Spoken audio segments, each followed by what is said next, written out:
And let's say hello to the people watching the VODs on the YouTube channel. Hello! I have not uploaded like 3 VODs already. I should do that. Hi! Hello.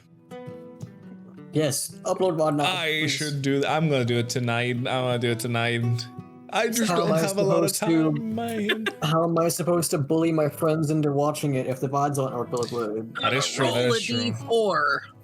Also, can I hear the music? I can barely hear the music. No, actually, I can hear now. Actually, I rolled a 3, but I'm gonna be honest. I skipped like 2 days. Too bad. The dice have chosen. Yes.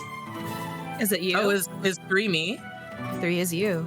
3 is you. Perfect. What's going on? Exactly. I was saying it because I feel like everybody had to do it more times because I was like late or something. I mean, it's Let me also put on my the glasses. I mean, it's also the dice, you know. The I think the dice. person who's done it the least is actually Quartz. Yes. Quartz, Yeah. you're next. You're next, Quartz. Villa and I have done it like a ton. Yeah.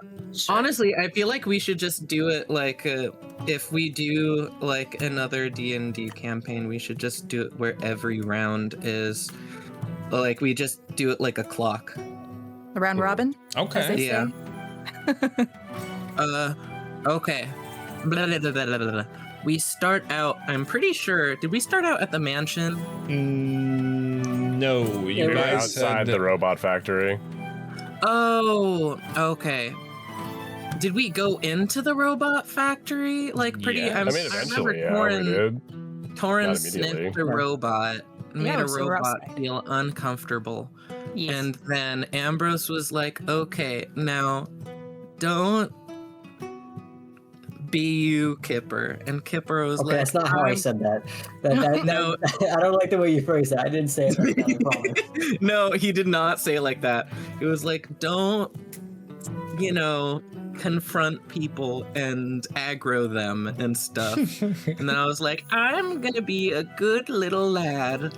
And then finally, I don't know if it was the robot or a guy was like, hey, yeah, you can come in and talk to the guy. Was it House of Thrail? Was it Thrail? Yes. Okay, so we were going to talk to the head of the House of Thrail. We go in, and it's just a regular. Well, he's not regular. He has problems. It's just a guy, and we start talking to him about everything. I just start confronting him like crazy, like immediately. I think I had like 3 normal questions to ask, and then I just straight up went, why weren't you helping people when the tsunami came? Oh, well, there's a lot to do. Okay, and then I saw he had Shadow Druid tattoos, and I'm like, okay, so what were you doing, kidnapping children? And then he was like, nigga, huh? And, yeah. Naked grandma. Naked grandma, a naked, huh? Yeah. And then, yeah, it went downhill. It basically turned into you really shouldn't be looking too deep. Don't stick your nose where it shouldn't belong. And then Kipper was just like, I won't stick my nose into places as long as you don't do evil stuff, okay? And you seem like you don't do evil stuff, so you should be fine. He's like, well, just be careful with what you stick your nose into. And I'm like, I heard you. Don't do evil things. And then like Villa and Ambrose and Quartz were like, okay, trying to get it into the normal conversation and stuff. And then that's pretty much how that went. And then we both kind of got a mutual agreement, kind of fakely, of we won't mess with each other, but we're totally gonna mess with each other. He was just sizing us up, trying to intimidate us. And Kipper was having none of it. Immediately we get outside, and Ambrose was like, I thought you told me you would be good. And Kipper was like, but he's evil. And Ambrose was like, I know he's evil. I also hate him, but you must behave. And Kipper was like, never. And then we went shopping. Shopping was fun. Existential dread shopping. What?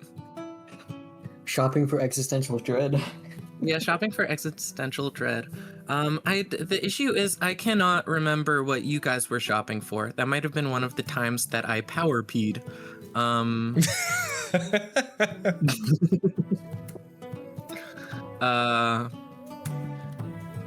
Let's see. The only thing I remember after that was I think Quartz was talking to Lady Borealis. Lady Borealis. Yeah. And just kind of getting the down low of, okay, well, this is who's going, and then Ambrose is staying behind with Rin, and Rin was like, okay, I could use a person with me scouting the area, I think. And then Kipper is like, okay, I have to do something. Kipper goes to the head of the academy for mages, and who's also the sister of Borealis. And Kipper just straight up starts going, okay, so do you know what fading is? And everybody, well, not everybody, just her, my brain's broken.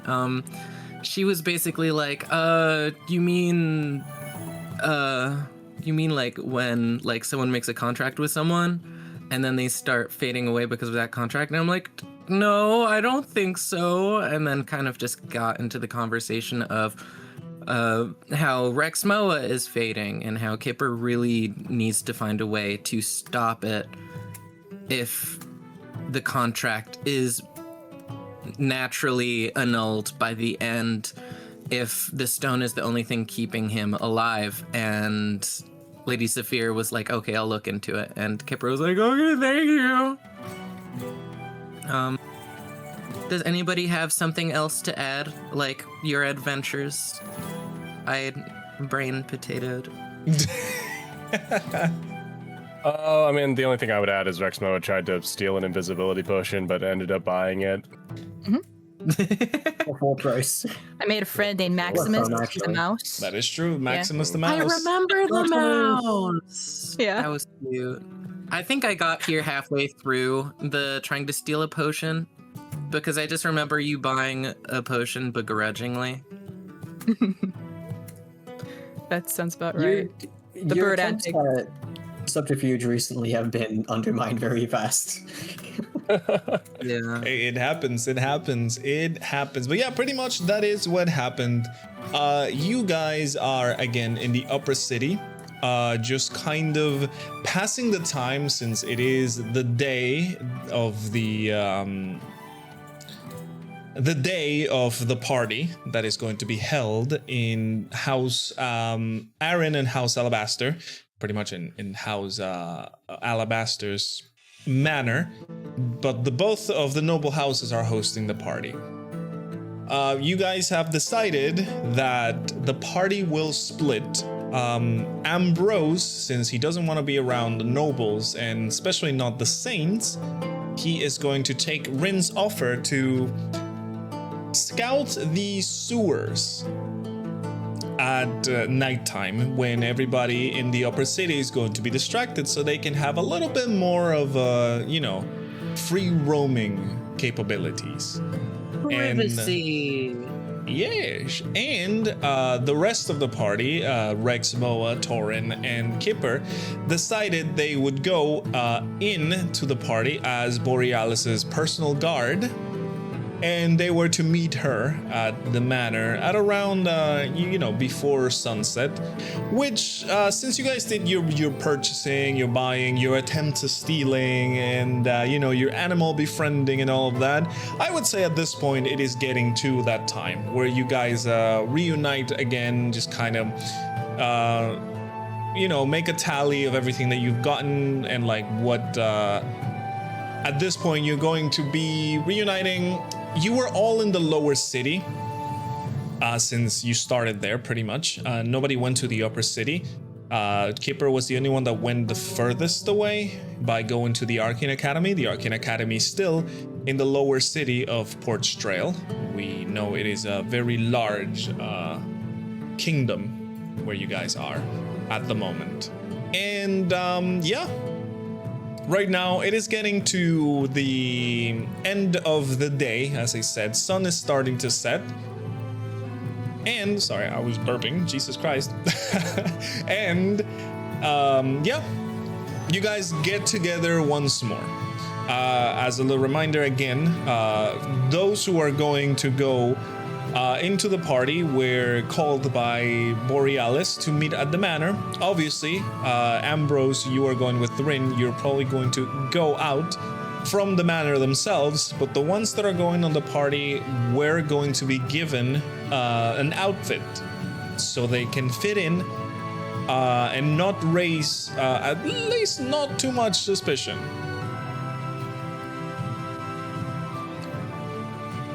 So as you guys reunite once more in the Plain Dagger, I'm assuming it's gonna be your meeting point, since that is the place where you have been staying and pretty much meeting this whole time, most of the time, in the large kingdom of Port Strail.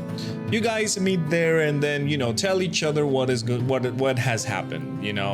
Taurin, you befriended a mouse. You have a little mouse on you that can help you, little Maximus.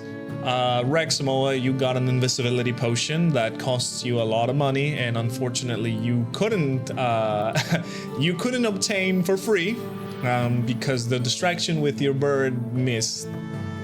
Kipper, you went to the Arcane Academy and talked to Zephyr, the Archmage of the Academy, who is also attending the party, by the way. And of course, Ambrose, you decided... What did you actually decide to do? I don't remember your part. Well, that's the thing. I really didn't do anything per se. I spent the time at the manor kind of cooling down and attempting to relax. Okay, so you're basically just kind of like readying yourself mentally and maybe like a little bit physically for whatever the sewers may bring. Okay. So that's fine. As I said, sunset arrives. You guys are starting to head over to the Trishul Manor. Let me think about something real quick. If this is relevant, I think this might be relevant a little bit later. So I will not make you roll for this right now. I have something prepared, but don't worry about it. Not yet. Yeah, so you guys get to the Trishul Manor. You remember the place. Big house, very fancy looking.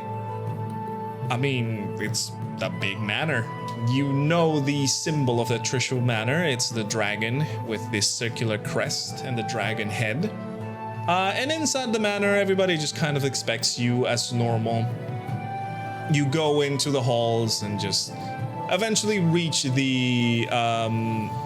Borealis's study, where obviously Percival, which is the kind of like main butler / groundskeeper, kind of, just takes you to the study where Borealis is. Oh, and drawings are still here. Look at that. Where Borealis is there. You can see her. She's wearing now a very much fancier, even fancier, dress than what she usually wears, more suited for a party. And on her desk, there are 3 bundles of clothing. And as you arrive, she kind of gestures at the bundles of clothing and go, all right, we are still early, so you guys have time to get changed.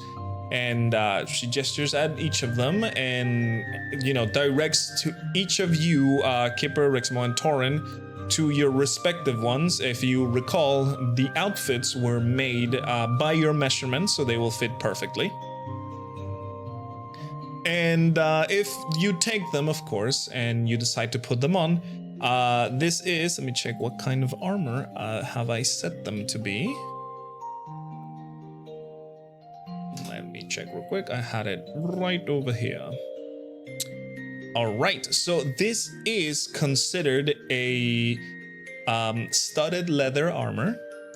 It has an armor class of 12 plus your dexterity. It does not give disadvantage on stealth or does not have a strength requirement, and it does have an added bonus because these armors, as most things Borealis can craft, have been enchanted.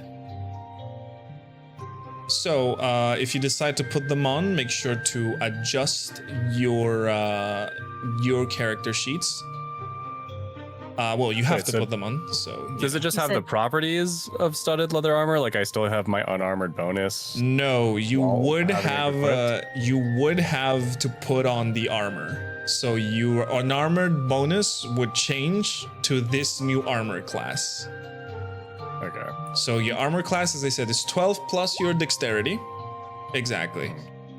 Unfortunately, you don't have your unarmored bonus anymore because you cannot go in without the armor. And the armor itself is composed of like a very sleek leather kind of, not necessarily like a jacket, but like a combat vest. You can see it has a very dark blue color for Kipper and for Taurin. For Kipper and for Rexmoa, they both have like also kind of cargo-ish pants with a lot of pockets and very tactical looking. The vest itself is kind of what you would expect, almost like a bulletproof vest kind of deal. It's not like that, but it has like that shape. They all came with a little hat, a little beret, same color, and on the front of the beret has the Trishul crest. And on top of this vest, and in front of the vest, also has the crest in a little, like, kind of copper-ish metal detail of the crest. Taurin, for you, the armor is, again, the top is kind of like a vest, and the bottom over there, it's kind of like a combat skirt. It's a skirt. It's just for mobility more than anything. Think about it kind of like Ada Wong in Resident Evil 4. Got it. Kind of like that. Okay. Yeah, exactly. It's that kind of deal for you, Taurin. Same deal. The armor class is 12 plus your dexterity. I will be checking to see if you guys have your armor class set properly. I'm gonna ask about that actually, because our armor class, like, mine's 16, so then would it drop to 14? Let me check actually. Taurin. Let's see. So your armor class you said is 16, so your armor class would be 14, correct? Okay, let's make sure I understood that right. Your armor class is 14 right now, Taurin. For you, Kipper, your armor class would be also 14. And for Rexmoa, I think you're gonna have the highest of the armor classes. It would be 17, correct? Yeah, which is just almost as good as my unarmed part. Exactly.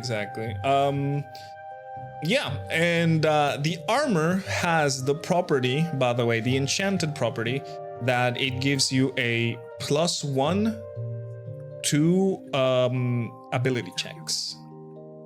Ew. While you're wearing it. Like all of them? Except for saving throws, just ability checks. What happened? I'm sorry. The armor has a +1 to ability checks while you're wearing it. That is ability checks, or your skills, like perception. Exactly. Yeah, not saving throws. Like that. Yeah. Saves are different, but ability checks are, you're gonna get a +1 to all ability checks. This does not count to attacks, by the way. Again, it's only ability checks. does count to initiative though, because initiative is actually exactly. a check. It does count Nice. towards initiative. And while you're wearing it, you will be disguised as pretty much like a guard of House Trishul. I want it to look fancy. I'm at a ballroom. I want to look like people want to dance with me. Well, you're not there as a unfortunately, guest. You're you there are as a not guard. there as a guest. Exactly. That has been disclosed. We didn't I have enough hate that. charisma to make our buddy I was Selden give us a hinting at ticket. charisma the whole time. Sadly. I wanted to schmooze people. Well, as I said, I mean, you still could. you still can could. as a guard, but that was just like steal someone's clothes. Yeah, you could, yeah. I like how you talk. It's a possibility. Mm-hmm. Yeah, remember, while you guys are wearing this armor, your armor class is going to be that. Make sure to take note of it, because your armor class may be different. Most of your armor classes are different, actually. As for Ambrose, yours doesn't change at all. You're going with your same outfit that you have, your same armor that you have.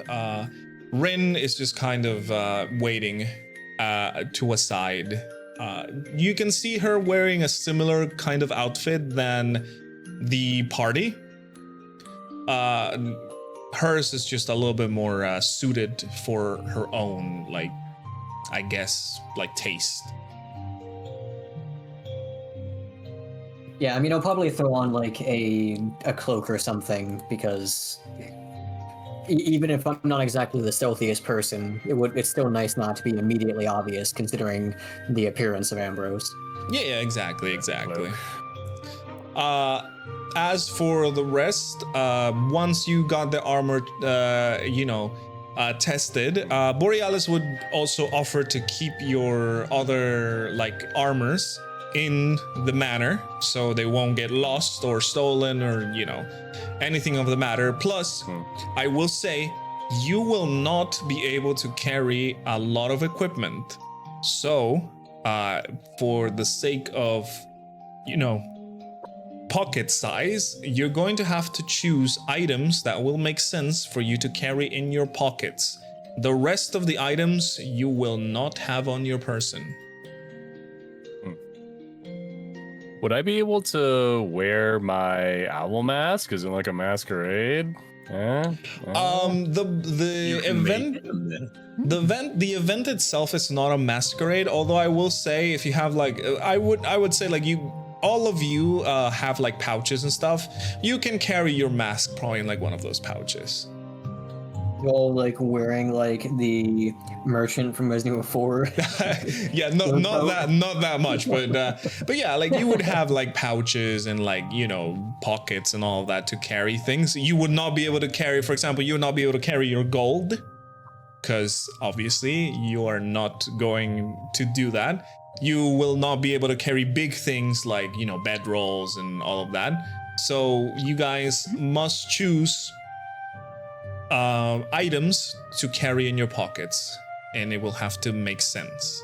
So I'm gonna pull up a little document over here, and let me know which items you guys are gonna carry, so I can also have note of them. Ooh, I forgot I still had that. Okay.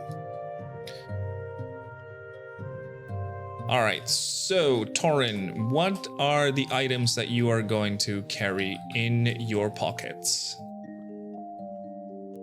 By the way, you can carry Maximus in a pocket. I can. Yeah. Yes. You can 100% carry. You can 100% carry Maximus in a pocket, in like a pouch of one of those. As you say, the armors look very tactical, so you would have like straps and pouches and things like that. It's very, very like guard-like. So I'm imagining it like our weapons. Oh, sorry. Go ahead. I was like, our weapons are not going to be. No, you can carry. Right? You can carry a weapon of choice. Obviously, you are a guard, so you are meant to be armed. However, you can all carry like 3 or 4 different weapons. I mean, with the battle skirt being a thing, I mean, could I have like the dagger strapped onto like my thigh or something? Yeah. Or, yeah. All right, okay, so you're then I going to can do carry a dagger. that. Yeah, for sure. All right. let's see. Maximus in the pocket. Maximus in the pocket. And then if Borealis was able to get the saddle and that shrink potion available. Oh, yeah. Thank you for reminding me. Yes, she would have been able to get you the saddle for the mouse. However, the potion was not possible. Aw, it's okay. That's fine. They can do some mouse racing or something later. Mm-hmm. We could always just like ride the mouse and not wear the saddle. Well, no, the saddle the saddle is there. The potion. The potion is the one that is not. You there. turn into like a slightly smaller mouse. No, for me to ride the mouse is the idea. Yeah, you turn into a slightly smaller mouse, and you can do that. Yeah, you can do that. Remember, you are a druid. I could. That is true. All right. Anything else for you? Well, I'm assuming you're gonna carry your druidic focus. That's how you cast your spells. So, but that one is just going to be like added kind of as your outfit, part of your outfit, because spellcasters need a focus. Right. And then other than that, any other weapon that you want to carry? Any other item?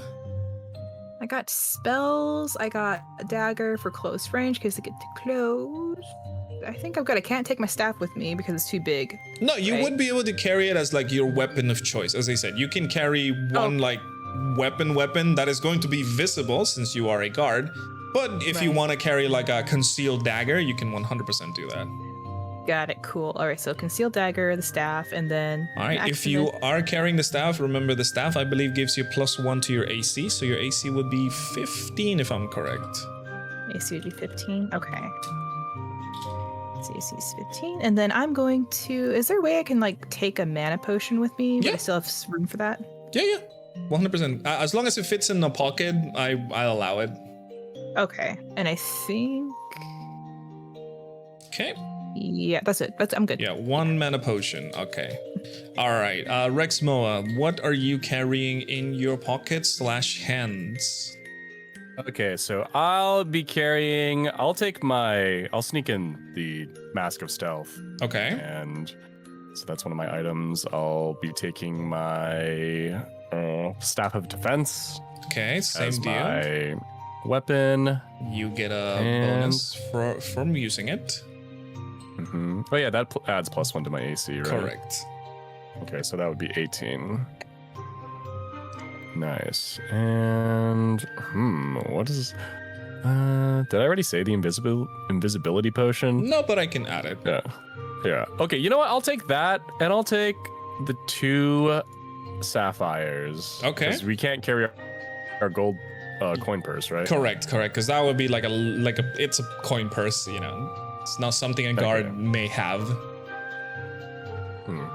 Okay, so unless I can carry any more, I think that will be what I'll be bringing to the party. All right, awesome. Kipper, what about you? What are you carrying to the party? Let me see. Honestly, Kipper doesn't have many things that he would need to bring to the party. Okay. Dang, it's just a lot of cooking stuff.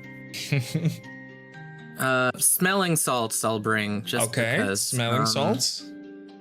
Spell refueling ring, but that's a ring. So yeah, that's just on your person. Like rings, necklaces, and stuff like that you could carry. I think I lost my bag of tricks, right? In the flood. You did not. You should still have it. Oh, okay, good. So you're carrying that one? Yeah. Okay, I can say that you're carrying a bag. That's fine. It's not that uncommon for a guard to have a little bag, a little messenger bag kind of deal. Baggy. And 2 small sacks of flour. Okay, all right. No, so like, I'm not doing that. Hey, listen, it could be useful. So you tell me. No, it must actually. You know what? It would potentially be useful. I actually will bring them. Okay. I would say, let's make it 1 sack of flour with 2 handfuls of it. How about that? Good. Yeah, and then anti-venom.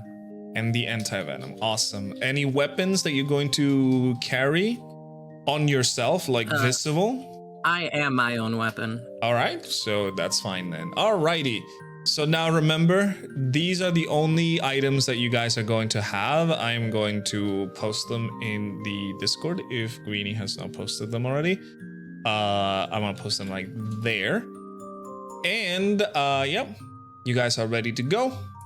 As for Ambrose and Rin, as I said, they are you guys are just kind of waiting for night to fall a little longer, so you guys are gonna be exiting after, like, things are you know, happening. First, the three people in the party, Rexmoa, Taurin, and Kipper, are going with Borealis, Percival, and a few more automaton companions. Eventually, Zephyr shows up, also wearing a very elegant dress. And you guys go out of the Trishul Manor into the upper city and walk over to this party at House Aaron. You guys arrive to the place and you see a multitude of lights illuminating the manor exterior. Unlike before, you know, you saw lights obviously kind of like just for safety and security of the house itself. But now it's very illuminated. You see like spotlights almost. A lot of people watching from the outside and like almost like a red carpet kind of deal on the like entrance side of the manor with some automaton and human guards kind of taking making sure that people don't like rush inside the manor. You see them kind of holding back some other people. There is like a little bit of a, not like a toll, but like people are like there's like a little stop for the guards to check if you are invited and then just kind of let you in. Which eventually Borealis and Zephyr would go in first, and they would show the invitation, both of them, and they would say, of course, that they are accompanied by their guards. They would just kind of get a look of you, and as you approach this table of guards that are just like the security of the event, they will tell you to, you know, show your weapons. So you guys are able to, so they can tally what you have at the moment, like your visible weapons, that is. And they will ask also stuff like, hey, are you concealing something, you know, anything else? So all of you, are you guys letting them know what you have on your person, or are you going to be trying to be a little bit more secretive about what you have? I would reveal everything but the invisibility potion, and maybe I would just show the invisibility potion and call it like my arthritis medicine or something. Okay. I want you to give me a deception check, Rexmoa, for that. Okay. Deception. Gotcha. Normal roll. Ah! Ooh, okay. Well, let's see what happens. All right. So, as you go and say that, the guard kind of grabs the vial off of your hand and starts inspecting it. And then, let me roll for something. Actually, no, you roll, Rexmoa. Roll me a normal 20. No modifiers, no nothing. Just the normal 20. Just a normal 20. Okay. Let me roll something real quick. Okay. So the guard is looking at the bottle suspicious. Obviously, he shakes it. There is a liquid, but they cannot see the liquid because of the property itself of the liquid. And once he goes to open it, you see Zephyr go by and go to you, Rexmoa, and go, I told you not to bring such things to these events. What if you spill it on somebody? cannot have you taking these vials of whatever medicine into these places. And she just kind of grabs it off the guard's hand. The guards obviously is kind of like, whoa. And they don't do anything in retaliation. But Saphir keeps the vial and says, I will hold on to this. And if you ever need it, I will hand it over to you. But let it be known, your job is at risk. All right, my lady of the house. And she just kind of huffs and kind of turns over to leave through. Huffs and turns over to leave. Taurin and Kipper, are you concealing anything, or are you trying to? Are you going to be honest and sincere about what you guys are doing? I'm guarding. You're concealing things. All right. So what are you going to? No, I'm not going to conceal anything. All right. Like I'm basically just saying all the items I have. Okay. Okay. I'd be like, well, I have an anti-venom vial just in case anyone tries to assassinate Borealis, which of course is unacceptable. I also have 2 packs of flour because I came here on my way from the store. What else do I have in here? I can't remember everything I brought. I sent you the picture on the D&D chat, so you can see it over there. Okay.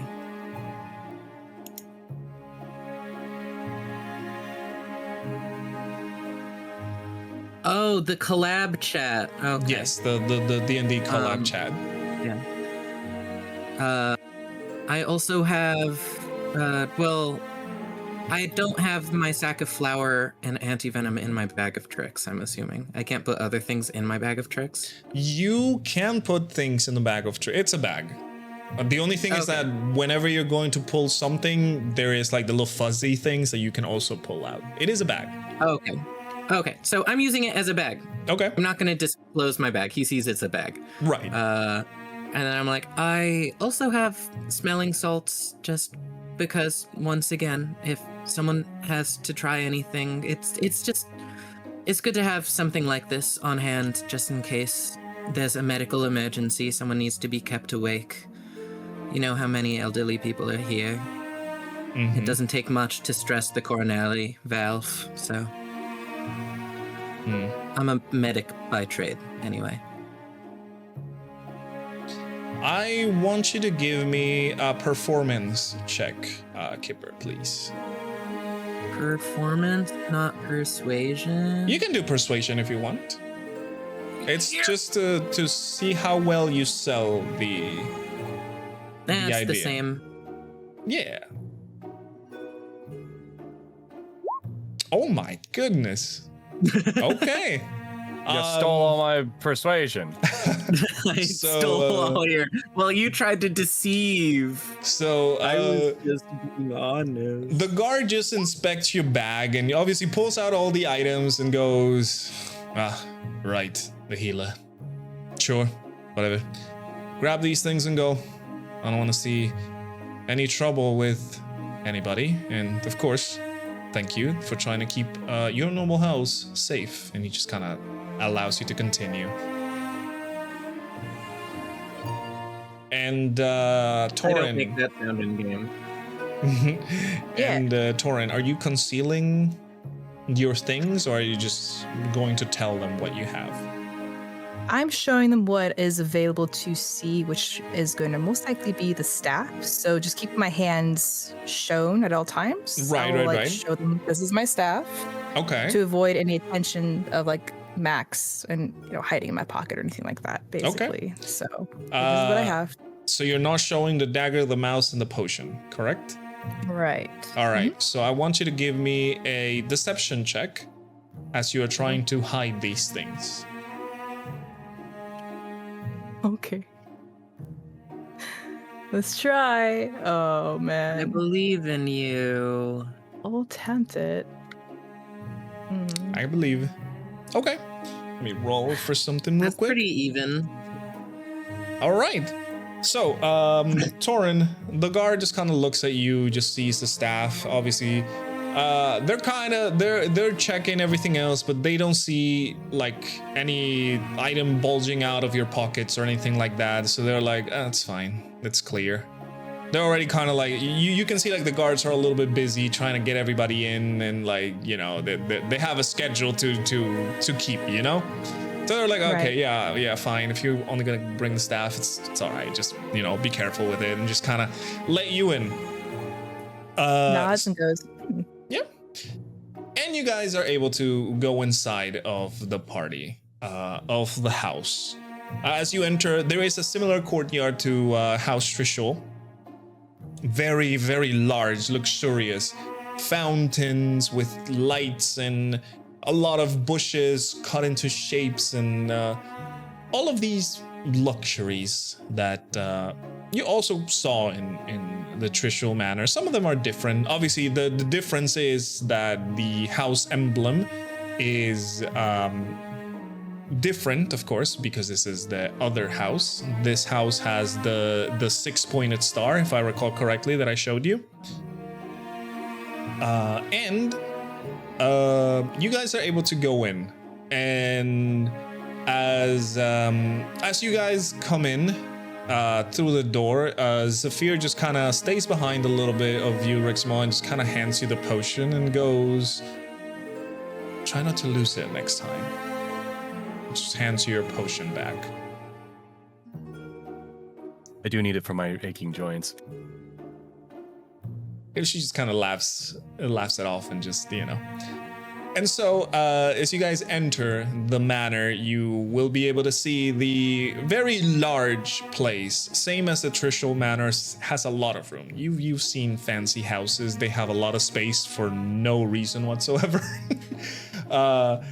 And you see quite a few people, specifically mostly nobles or other folk that you don't necessarily recognize, but these are people that are clearly in the upper city because of their outfits are incredibly fancy. So there might be another like select group of citizens that are in there.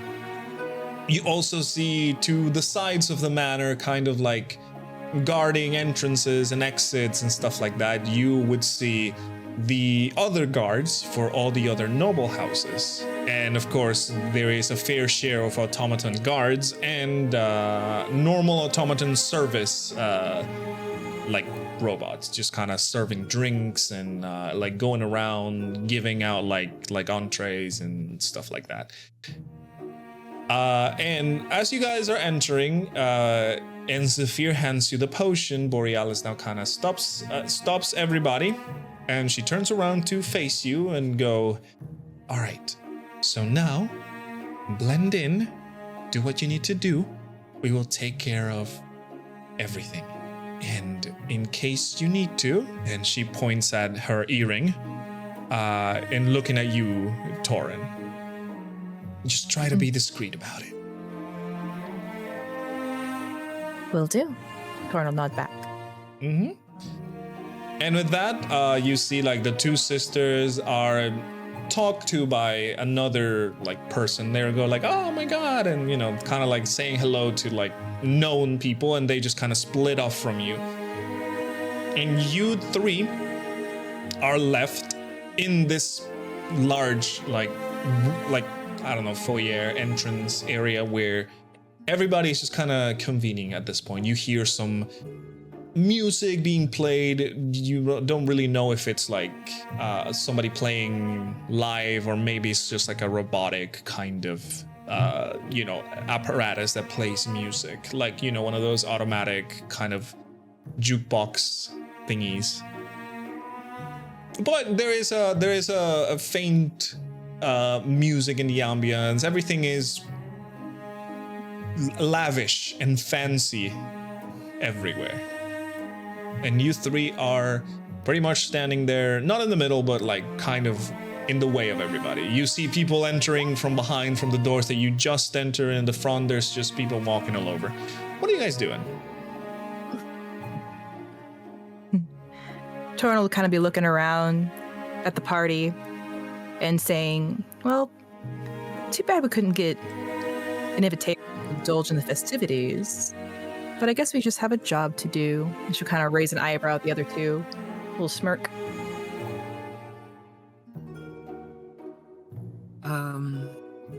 What is... okay, first off, did we come in with Lady Borealis? They already left you. They went inside of the party, and they're just kind of saying hi to the people over there. Like they told you, hey, blend in, and then just left. They left all of you to be there. Percy, by the way, Percy being an automaton, just kind of starts walking around, just kind of guarding, obviously. Can I talk to Percy? Yeah, of course. Before he leaves, of course. What do you want to tell Percy? I would like to ask Percy if automatons are capable of seeing things that aren't visible. Invisible, one might say. Percy turns over at you. You see he is very, like, standing up straight, hands behind his back. Very much like the pose of what you would imagine a butler is. And he turns his head over to you and he says, negative. Unless magically augmented, us automatons don't have that capability. Lady Borealis can do that for me. However, I am not entirely sure which other automatons are able to do so in this place. All right. Well, just wanted to make sure we had all our bases covered, as it were. You never know when, an invisible assassin might be beset upon our ladies of the house. He gives you a little, like, robotic nod. You hear the machinery going zoom, zoom as he nods at you, and he goes, that is quite unlikely. An assassin would not show themselves in this amount of people. Perhaps they would try and plan something in the windows or in the ceilings. And he moves over to let you know that, like, there are guards in pretty much every window and looking around in, like, the upper levels of the manor. The place is heavily guarded.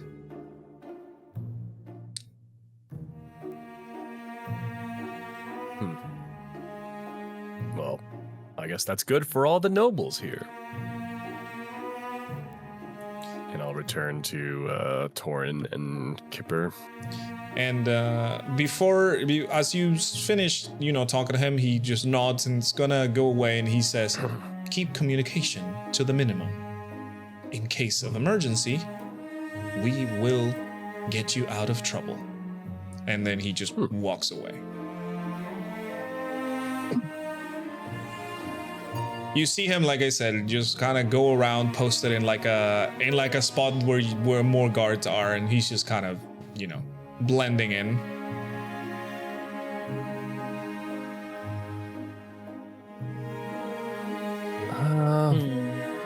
Well, when do you all plan on,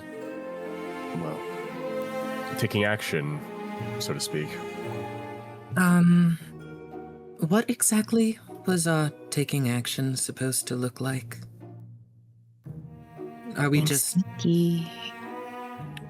We're trying to gather as much information as we can. I just have a shifty-eyed look around to make sure no one's eavesdropping on these three guards. Roll me an investigation check. Perception check, Villa. Or Rexmoa. So I know I'm not here, but may I ask a Perception.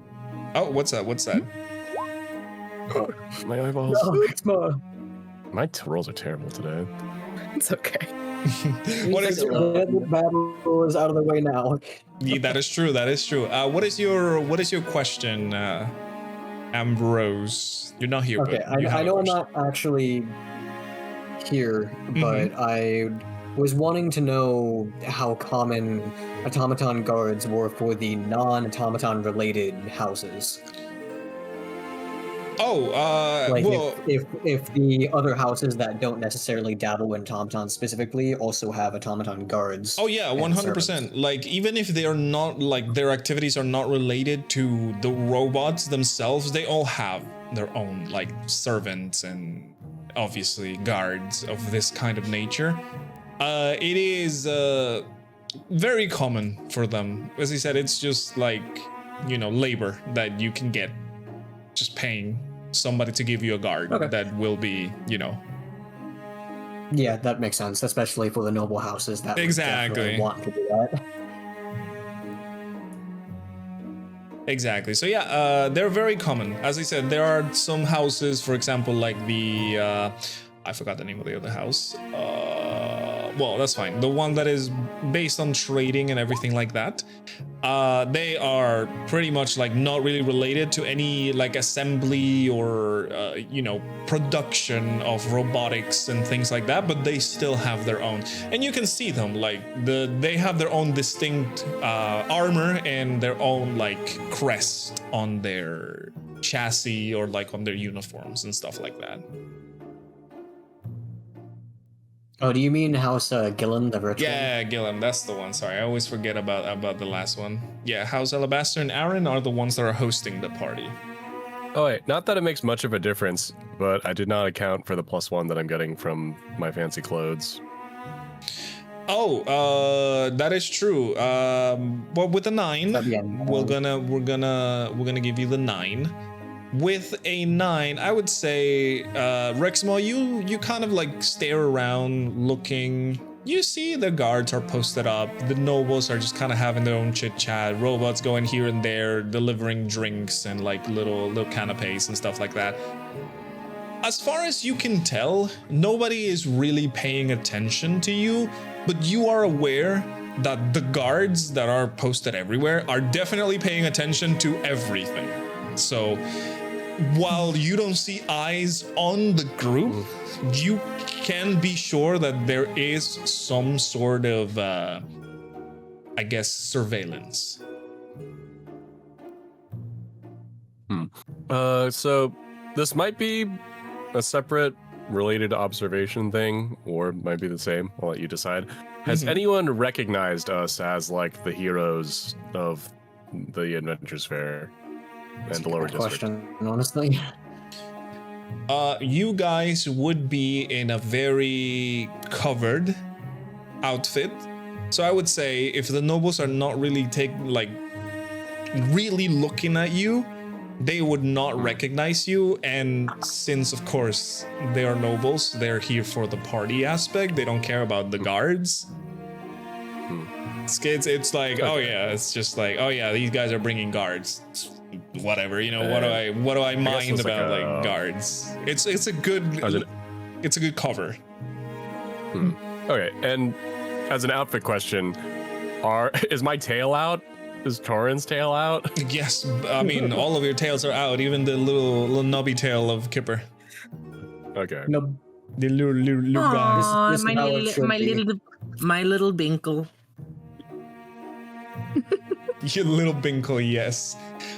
So yeah. And that doesn't like attract any attention? As I said, the nobles are kind of minding their own business. The guards are always like on the lookout. As you said, guards may be able to see you, but are they like really putting 2 and 2 together? That's what you don't really know. Okay.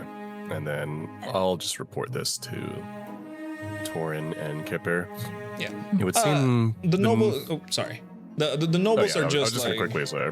The nobles are just minding their own business instead. They're kind of like on their own thing. You know how it may be, like they don't really care about the guards and like, you know, the servitude.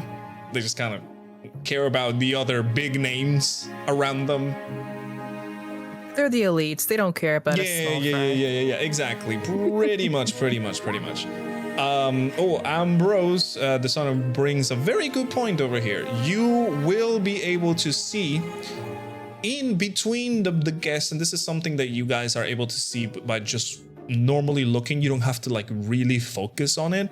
You would be able to see some of the guests do have the Shadow Druid tattoos. You see some of them, definitely with that kind of thing. And obviously, at some point, you might be able to spot the leader of House Thrail just kind of on their own as well, Selving Thrail. I think what Kipper's gonna do, unless someone else is already doing something currently, Kipper would try mingling with the other guards, kind of like the guards that are also, because I'm assuming everybody has enough guards where some of the guards are just watching from a distance versus exactly. You see like a lot of guards are just kind of against like the walls, just kind of posted there, just looking. Some others are like within the crowd. And Percival's one of them. Like they're within the crowd of people, just kind of walking around, patrolling and stuff. But a lot of them, since there's a lot of like important and noble people, not necessarily the nobles, but people of money, of like high importance. There's a lot of guards that are just like standing in corners or on walls or next to windows, just kind of posted there. Are you splitting up from the group right now, Kipper, to do that? Well, I figure it's a large enough room where they'll be able to see me. Yeah. I might just split off, but still be within 30 feet. Okay, yeah. Easy enough. Like I said, they're just kind of all over the place, so you can find the and closest. And I'll just let the group know. I'm gonna try and keep my ears open. Maybe start some conversations with our compatriots and guarding the nobles. Kipper had the ears down as you put the hat on, you had the ears down, but as you say this, you kind of grab your ears and just kind of make them stay up, kind of like antennas, which I find it very funny. Also, I hate the fact that Kipper has to wear a hat. Kipper takes that hat off. If you take the hat off, any chances of not being recognized will be at disadvantage. Dang. See, I thought I was gonna come to this party being as a hero of the... I feel like that would be more... Saying this as a player, or are you saying this as Kipper? As me, as a player. Well, the thing is, we didn't get invited is the issue, so we had no way of getting in as the heroes. Exactly. Okay. Maybe if we threw a weight around a little bit more, we could have gotten invited, but that would have required us to bring a lot of attention to us. Yeah. Okay. I keep my hat on. Imagine he's a baseball cap. It's a beret, so you kind of... Honestly, we're lucky that we aren't immediately noticed to begin with, considering our very interesting party makeup. Well, keep in mind that also House Trishul is kind of like the one the one house that doesn't house the odd one out, because they're also like dragonborn. Yeah. So you would expect them to not be all full humans. Yeah. So they're kind of like, it's whatever. Even Percy is pretty unique in terms of the automatons. Mm-hmm. Yeah. That is true. So Kipper just said this to the group. How you respond.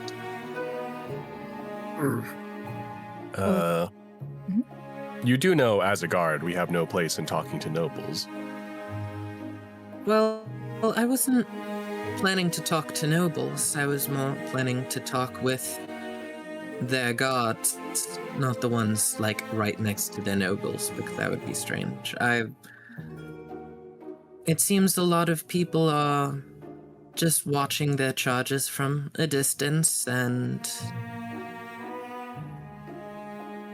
it seems like they're chatting as they're eating, and I might as well do something similar.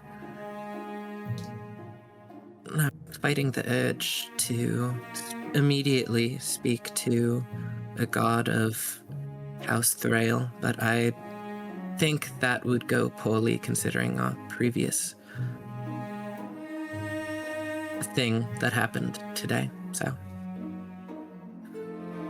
I might look into who's hosting right now? Well, if you want to collect information on the floor, as long as you don't get caught, I'll That's just be fine. normal. I think that's the problem. I'll be more normal. I'll be different. You're going to be a guard of House Treshul, right? Yes. Mm-hmm. I'm not gonna peel my eyes away. Mm-hmm. I think Taurin and I But- have different plans. Hmm. Do we know the itinerary of this party? No. You guys only know what is the general, like, theme of this party, which is, kind of like a charity kind of deal. In my opinion, we should wait until, whoever the host is starts giving their speech. All the attention will be on them. And then perhaps, we could do our jobs. Hmm. Wink. More efficiently. Yes. I fear if all three of us are standing next to each other the entire time, I worry it might start to cause some, recognition. So I might just be I might be like 20 feet away, maybe. That's what guards do, Kipper. They just stand next to each other. Mm, okay. I know you wanted to come to if you this do party want under different circumstances. Mm-hmm. I mean, I you still could don't go To, the to other like the guards. food table and grab some food That- and maybe yes. start a conversation that way. Our guards Exactly. I'm asking you in character. See, That was me. Sorry. see, Mm. Taurin gets me, Rexmoa. Taurin gets me. Oh. Well, I get you too. I'm just scared. I know. Don't worry. The gods are normal people, so they'll be fine. Well, just stay away from anyone who might have questionable tattoos. That's all I ask. And this time, That is true. I would like to say it. Mm-hmm. Mm-hmm. Never mind. You can say it, Taurin. What did you want to say? It doesn't have to be a big deal. We're listening to you. We're listening to you in your time of need, Taurin. We're here for sharing and caring. I'm sure you could get some cheese from the table, Taurin. You want me to get you I some mean- cheese from the table, Taurin? You didn't promise that I would love mouse. some cheese. I did. There's a big promise to keep. And so he's a lot of cheese. Okay. I will get the cheese. Okay, so layout-wise, are we in like a ballroom, or is this like the foyer? Yes, this is Foyer. like a large ballroom kind of thing. It's like a big like lobby area where everybody's just mingling about. Okay. Is there any staircase? Because my goal for this event is to get to that office that I spied the previous day. And, Yeah, find as much different information as I can. different from like House Trishul that had a one main staircase that went upstairs and it divided itself into like different corridors and stuff. This one has two staircases, one on each side of the house, that goes again up to like the upper floors and stuff like that. Mhm. Okay. I think my plan is like described earlier. I'm going to wait until there is a big event of some kind, like maybe someone does like a toast or there's like a talent show, and then I'm just gonna find a way to like excuse myself and go to the bathroom, Mm-hmm. the little guards room. Mm. All right. Taurin would like to just kind of like scan around for any like empty spaces not guarded, if possible. Like, are there any hallways or something like that? Possibly. You would see, Taurin. Actually, give me an investigation check, Taurin. Okay. Investigation. Right here. Okay. With that investigation, I can tell you that you are able to see that on this main lobby area, there's a lot of entrances to the sides of the, like outside of this lobby, there's a lot of doors. Most of them have guards, but there are some that go a little bit to the back where they're not really being observed because the guards are just kind of standing there. There are places where like the party is not, like for example, it goes like behind the stairways where the party doesn't really go. Behind the stairways. So like you can see that there are doors that are not really observed. Plus on the same upper floors, you can see that most of the guards are like near the railings rather than closer to the doors of this upper, like, I don't know what the name of the like hallway would be on the top floor. I guess, I don't know. I guess, can we also include with that investigation, are there like any vents in this area too? Or are they just kind of all On is this it just like specific old area? school, Yes. like marbly area? On this specific area, you will not be able to see. Well, actually, sorry. On this specific area, you would be able to see a few vents for, obviously, for that specific reason, for ventilation. There are some of those like very small ones that are on the floor almost. You see those long, like small ones. You will be able to see these, as I said, by the area where there are no guards, like next to / behind the stairways.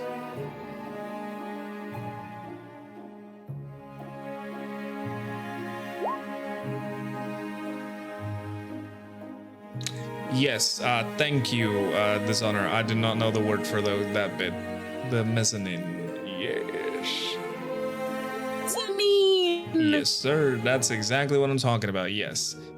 So yeah, what is the plan of action for you guys? Food table, talking to guards and servants. All right, Kipper, you are going to approach the food table. You can see there is a very fancy decorated food table. You can see like they definitely have like the kitchen working like hella overtime because it is very fancy looking. Canapes and little arrangements of fruits and vegetables and different kind of like small glasses of foodstuffs that are just laid there in very beautiful combinations of colors and shapes and things like that. And I was just about to mention that, Rexmoa. Most of the guards are not eating any food. However, you can see some of them that are patrolling just gonna go there, grab one, and just kind of continue their own thing. Oh, Like they just grab a little schlemblo. Yeah. Exactly. Like a little snack. They just grab like a little snack and then just keep going. Or you see like the occasional Are there one. any guards hanging around? Yeah, there would be some like patrolling nearby or like you know, or like just freaking like posted near the table. So they definitely would be.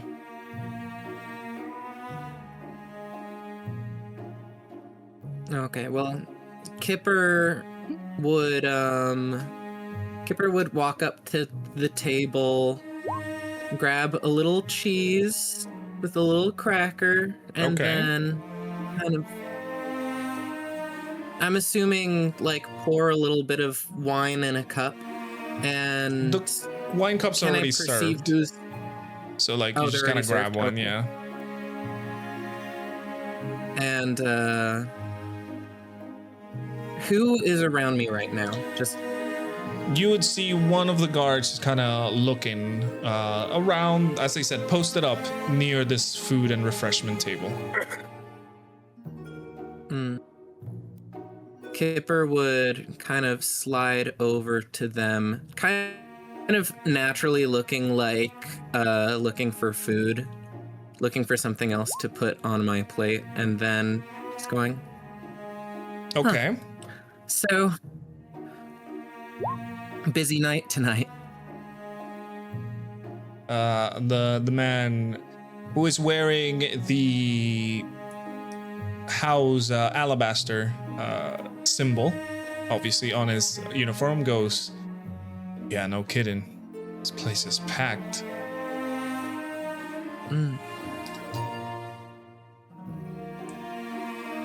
Well, at least they didn't skimp out on any of the food. I don't think I've ever seen this much caviar in my life. Not that I'm one for fish. Oh, you must be a new guard then. These nobles all tend to go all in for these parties.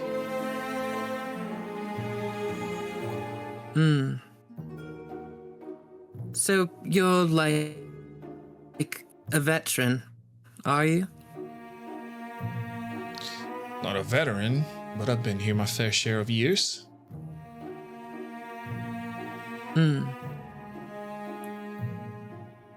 I bet the pay's good when you've been there that long.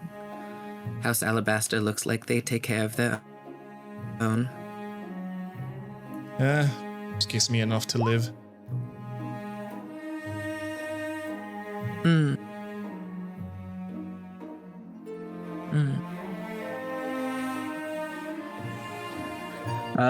Dang, I'm trying to think of things to say.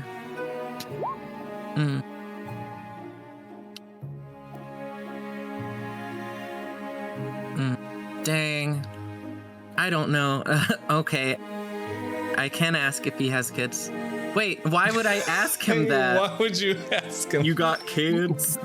To trigger the death flag. Dork. You're sick. You are sick. Oh my lord. I'm not the one that's gonna kill him. CJ and Crenia are. So What? What? I'm just saying, he's so close to retiring. It's the perfect time to murder him. ask him if he's gonna retire. Is he- Like, ask how many days he has until he takes a boat over to Misspell to retire with his family. His family of 25 kids. This hasn't happened before. Yeah. Yeah, ask him about the tidal Okay. wave. Ask him, like, what do you think about those heroes of the Avengers Fair? I'll, you know what? I thought of a question that has nothing to do with any of that. Okay. Aw. Sorry, y'all. Okay. You know what? I am pretty new, at least to the city. I used to do some work over in Mistbell. Are there anything you think I should keep an eye out for? Just generally in this area. I'm not too accustomed to Port Strail folk. I want you to give me a deception check, Kipper. Seeing that. That's not deception. Let me explain. It was. Let me explain. Because you are saying that you are very new, the guard is going to try and obviously try and be a little bit more aware of you. Okay. Just normal. Yep, normal roll. Remember, you have a +1. Alright, so Dang. an 11. Let me do something real quick. Little roll. Okay. The guard goes, huh. I guess they're picking up everybody new these days, huh? Alright. Well, I'd say there's not much issues around the upper city. I will say the lower city is kind of messed up. Probably have heard of what was going on over there. Yeah, that was pretty dark. Generally, these parties are just boring. We just stand around here for hours and we leave, then we get paid, and then we have to do it again whenever these nobles decide to have another party. That all sounds rather expensive. That's what happens when you have money.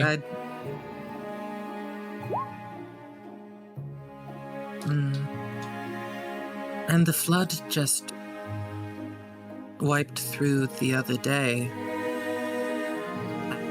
And I guess the party still goes on anyway. Well, isn't this a charity for that sort of thing? Oh yeah, this is a charity, isn't it? Yeah. Anyways, that's for people with money. I just do my job. Yeah, understood. Well, we'll both be here, keeping an eye. It was good talking with you. Mm-hmm. And he just kind of, you can see like he kind of glances over at you, but it doesn't really like inspects you too much. And then just kind of goes over to continue like watching over the party. Kipper just walks away with his plate of cheese and wine glass. Okay. So with that, we're gonna do a little bit of a jump to the other side of the party. Not the party itself that is happening, but Ambrose, who is at this point, it is nighttime. Sun has completely set. You and Rin have been waiting in the manor for the cover of night. And once you guys see that it is good to move, Rin will take you outside and start leading you to the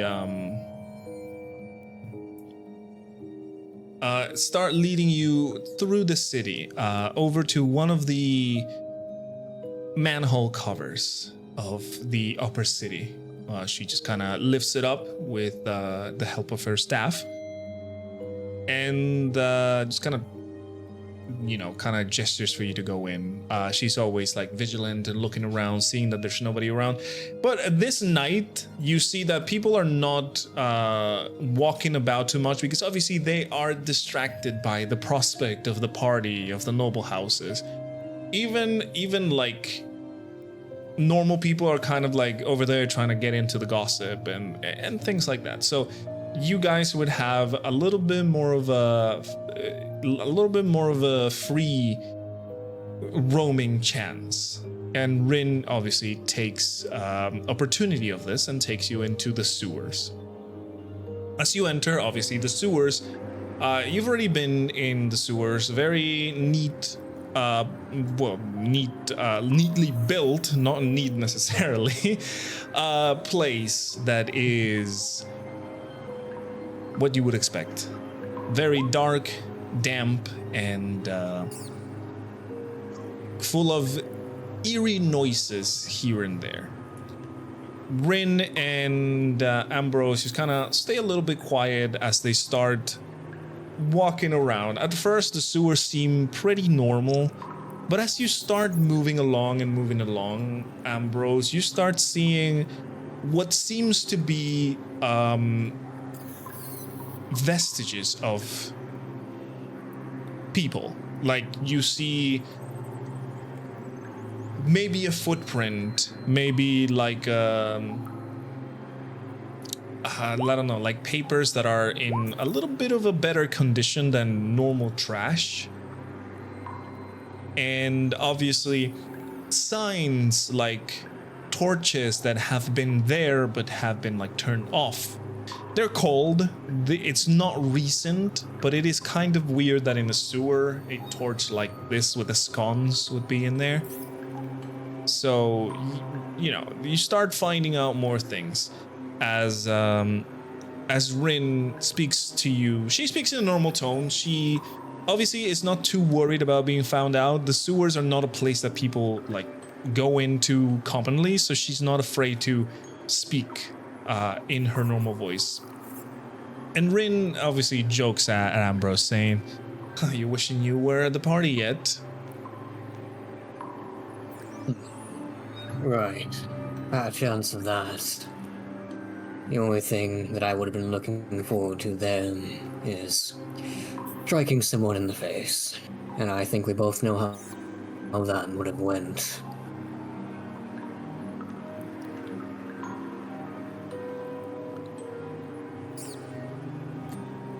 Also, yes, Rexmoa, you do recognize this background. I have used it because it's kind of hard to find cool sewer backgrounds. There.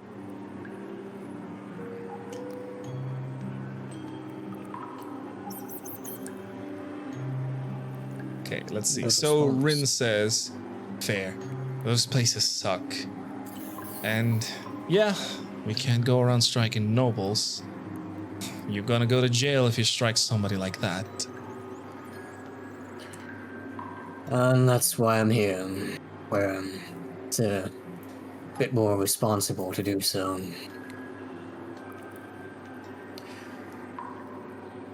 Still, something about this place is a bit concerning.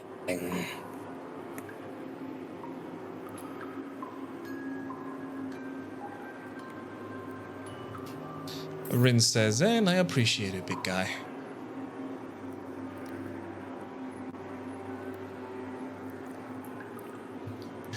Keep an eye out, okay? And as you guys continue walking through these sewers, you can hear, as I said, different sounds of things moving around and shuffling and things, but you would expect like rodents and like obviously, you know, vermin that live in the sewers. Obviously, you both of you are you know, looking out because there is quite a lot more than lives in the sewers, as you have learned. However, Rin knows the way around. She is very good at walking through these places as if she had already mapped the areas. And it takes you a little while. You guys can definitely see that, well, there is a long trek to go. It's probably because obviously the Trishul Manor from that place over to House Thrail will be almost at the other side of the district, so you guys will have to go through a little bit of a ways through these sewers. This is going on, Rin, obviously making more small talk, says, me and Echoes used to go around these places all the time.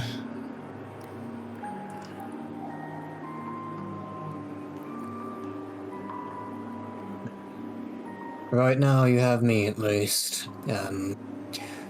Feel less worried having someone that knows the area.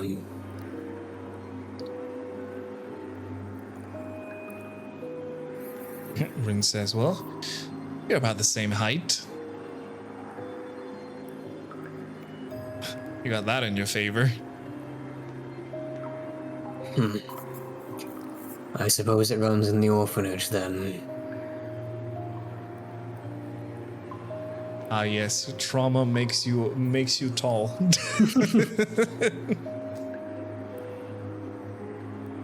Rin says, is that why I'm so short?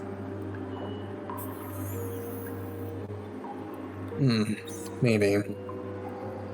Ought to test that hypothesis though.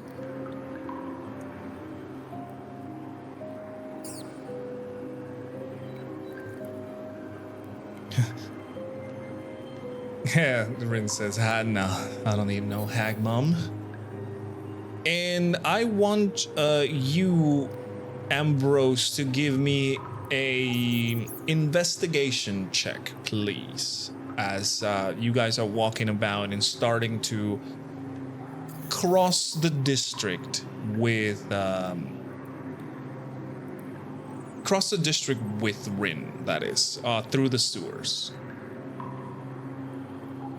Alrighty. Sir, Just sir. checking something really quick. Okay. 7. 7. All right. With that investigation, Dishonor, I can tell you that you can see the things that I've mentioned. There is definitely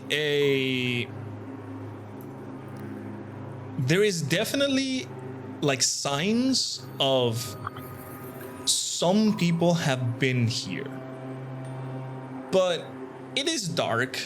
You are trying to look for any sound, anything that may be, annoying or like anything trying to sneak up on you. So you're not focusing too much on the really smaller details that you may be able to find in these places. So exactly. So you're not really focusing on things. However, you guys continue at a steady pace. You guys can see that as you guys get closer to the House Thrail, the sewers start becoming a little bit more advanced, almost technological. You can see changes. Now you can see a little bit more wirings, and the pipes are, going in directions where normally in a sewer you wouldn't have. There is more industrial, a more industrial feel to these places. And let me move you to my new little area. Sorry about that. And Rin says, stay vigilant. We're getting closer. Sorry. I was moving you to the new map. You can see it's a little bit more, So it would be... Oh, yeah. What were you trying to say? So a bit more So this would be kind of underneath the factory then? Correct. This would be, as I said, as things get more industrial, this would signal that you guys are getting close to underneath the factory area. Obviously, there is the sewer themselves, the actual water bit of the sewer, starts to get more polluted as you get closer and closer. At first, it was just water, but now you see the oil slick on the water and maybe some floating robotics and stuff like that as you are approaching. That is something that I will say. As you keep approaching, there are more and more robotics floating in the water and getting stuck to each other. As I said, it continues to grow and grow and grow.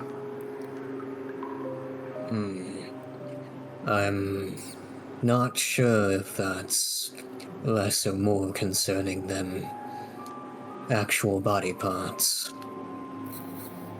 And Rin nods at you, acknowledging what you said. And she says, it wasn't this bad the last time I came here. You can hear she gets into a more hushed tone as things are, getting different from what she has been saying.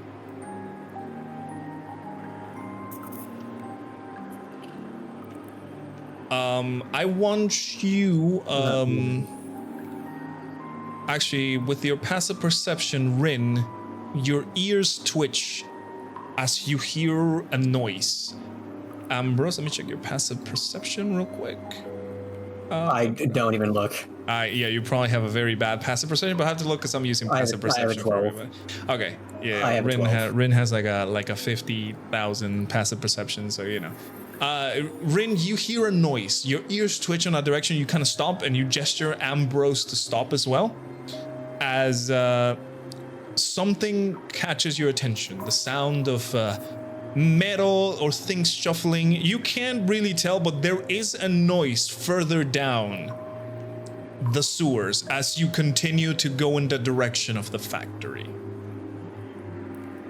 And Rin mentions this to Ambrose. Obviously, she says there is something ahead that is moving. So you, Ambrose, ready yourself.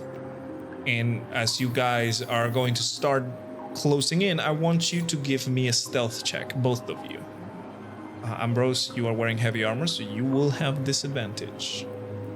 That I am. All right, well, both of your 16, stealths are... even with You got disadvantage. more stealth than Rin this time. God damn. Oh, yeah. And the bad roll. Never Those happening men- again. Yeah, look at that. Look at that. Okay. I'm going to roll for something. All right, As goes the interesting. cloak. Interesting. So, Rin and Ambrose, you guys take a lower stance and start walking slowly, kind of like, you know, the classic sneaking around, crouching. As now you start getting closer to the point where, Ambrose, you start hearing the shuffling, like things being dragged around and things being dropped in the water or just like on the ground. And you guys continue to get closer and closer until you start hearing mumbling, the mumbling of people. However, as you are trying to, you know, stay as hidden as possible, Rin, you kind of bump onto something. Actually, no. This is gonna be very interesting. Rin, you are walking around the edge of this water sewer feature. I don't know what they're called, like the little tunnel where water goes. You guys are on like the sidewalk around it. I used to know the name of that. The cistern, I guess. I guess whatever it is. As the place is being filled with robotics, Rin, as you're trying to be stealthy, kind of trying to peek, you know, moving closer towards the water, to kind of get a better angle and see through, like trying to peek through the corner before you get ambushed, you feel something grab you, Rin. And both of you are able to hear this. You hear the movement of a robotic part. You hear the zzz, and bam, Rin. Something grabs you in the ankle, which you, Rin, shake it off. Like you kind of try and stay as quiet as possible. And you shake off your leg, trying to throw this thing that grabbed you away. And it falls down onto the floor. Like, you know, the thunk of metal can be heard and echoes through the passage. And you hear the sounds of moving and shuffling and everything. And even the mumbling is kind of stopped momentarily. And as you both look down, you see it is the arm of a damaged automaton that was on these, like, water that grabbed you, and now it's like limp on the ground, on the stone floor. Yeah, Rin just kind of whispers, "Holy crap."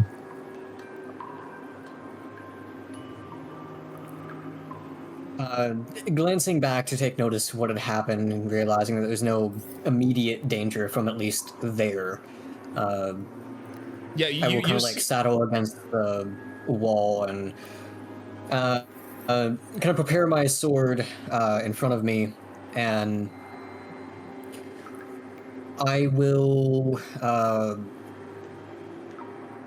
say, "Let us be careful. That will probably drag whatever was over there closer."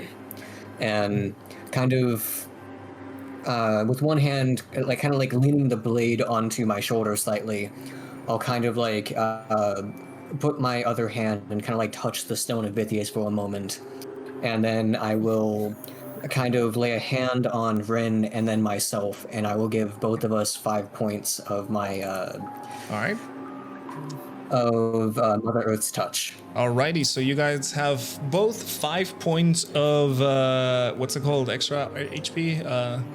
I forgot the Temp HP. temporary HP. That's nice. Yeah, I always forget the word temporary HP.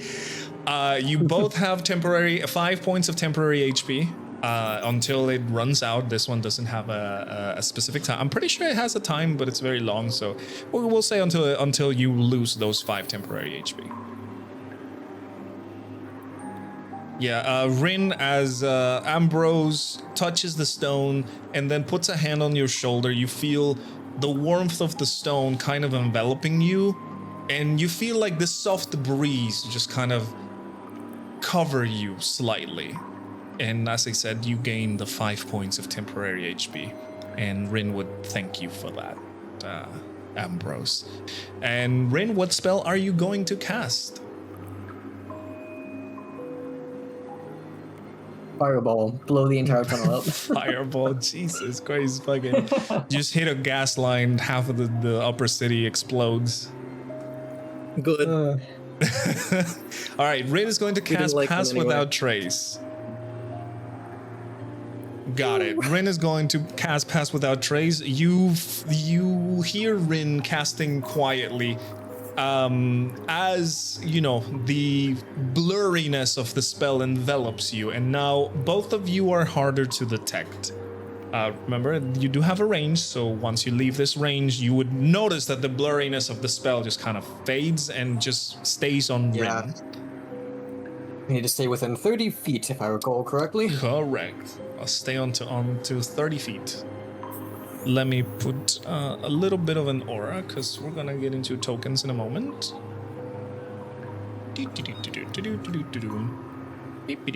Okay.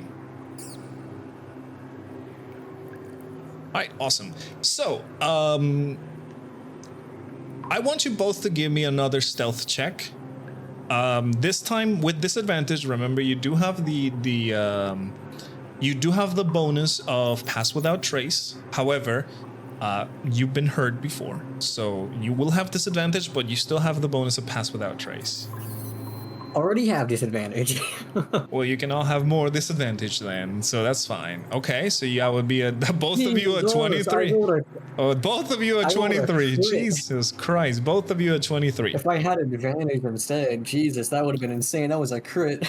Yes. Whoa, my That was insane. Okay, so as you Rin, stick to the wall now, a little bit closer, peeking through the corners of these places, following along the noises. You would see dim lights. Well, the area is kind of dimly lit as you continue, and it will allow you to see the waters that are full of robotics, broken down automatons, and other like miscellaneous bits that you don't really recognize, because robotics is not your expertise, so you don't know what is a you don't know what is an automaton, what is a random machine, the component, or anything like that. What both of you are able to see is that some of these they sometimes flicker on, like you see like glowing eyes flicker slightly with like a tiny bit of power and then just kind of die off.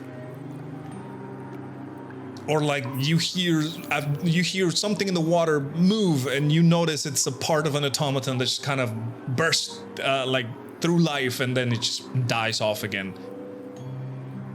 But you guys keep your composure now that you know what you're dealing with and are able to sneak through as you approach the next part of the sewers. And let me know if you guys can see, because I don't know if your tokens can see or not. Oh, you can see 100%. I can see it in your tokens. Yes. So, the map is not the one below the textures correctly at the moment. that's fine. Yeah, it's gonna take a second. Okay, so you guys are there. What you guys can see is what your characters can see. Ambrose, you probably cannot see a lot. I can see in front of me. Okay, yeah. In Rin, you have dark vision. You are able to see a little bit more than what Ambrose can. As I said, the water in the middle, as I mentioned, is starting to get full of pieces and robots that are like, sporadically coming back to life and then dying off, or like sparkling and like, things like that. The mumbling. Is there like enough of it? Oh, sorry. No, go ahead, because this might tie in with what you're saying. Okay, I was gonna ask is there like enough metal in the water here that is kind of like stopping some of the water from like moving forward and the sewer is functioning correctly? As you look further in, there would be a more increasingly amount, but the water's still flowing, so you can tell that there is not enough for it to like completely clog the sewer, but there is a concerning amount. Do they just throw all useless pieces down here? Rin says, it's kind of like they're alive but dying. as she watches how some of these automatons twitch, or like, you know, they just kind of zap alive for a second and then just kind of like fall down. You can even hear some like sounds of one of them like kind of like about to speak something, or like the voice is really staticky and like corrupted, and just dies down again. And Rin says, they threw echoes that one time, but I don't know, honestly. It's the first time coming here. Rin, sorry, it's to that statement. You did come here before because you are leading Ambrose in this place. However, what you didn't see is the amount of machines that are being tossed.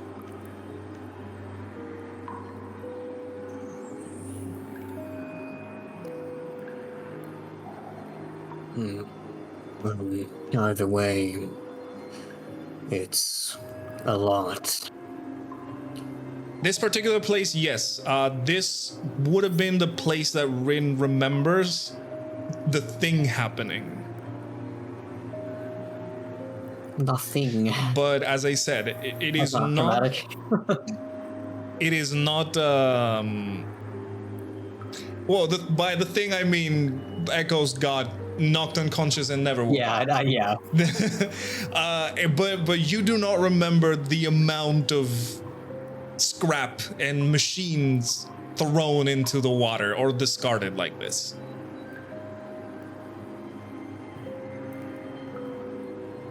Yeah, Rin says it wasn't this junkie.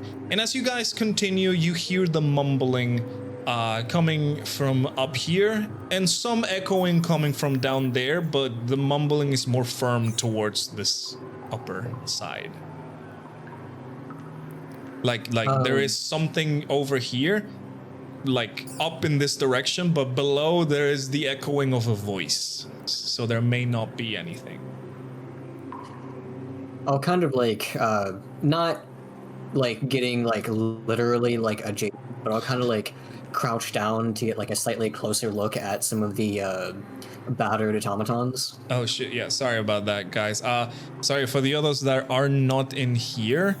I don't know where to place you because I think your tokens may not be able to see, but if you guys watch the stream, you will be able to see where everything is, because if I place you there, you will be able to see everything and you reveal everything. So yeah, let's keep the surprise. Okey-dokey. Yeah. You're gonna have to watch it on the stream, unfortunately, because obviously if I put your tokens there, everyone's gonna get confused and blah blah blah blah. All right, so Rin, you're going to move ahead. Yeah, you move ahead, and as I mentioned before, you hear the mumbling coming from up above here.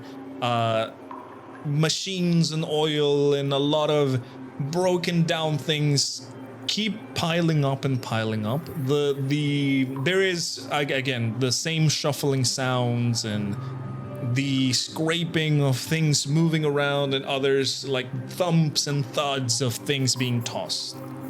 Can I try to discern if the mumbling is words? Yes, you most certainly can. I want you to give me an investigation check. I guess, yeah, investigation would be the right one.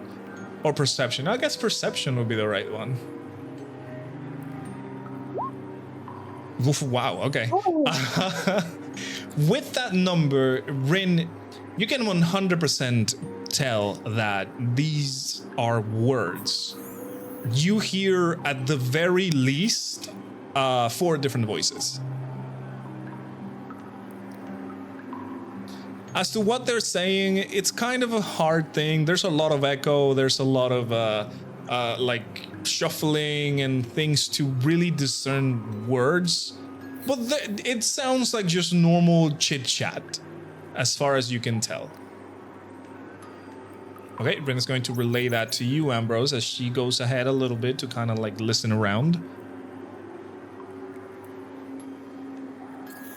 I will nod, kind of continuing to stare at some of the automatons just in the water momentarily, and I will respond back in a similar quiet voice saying, I'm not sure if getting closer is a great idea.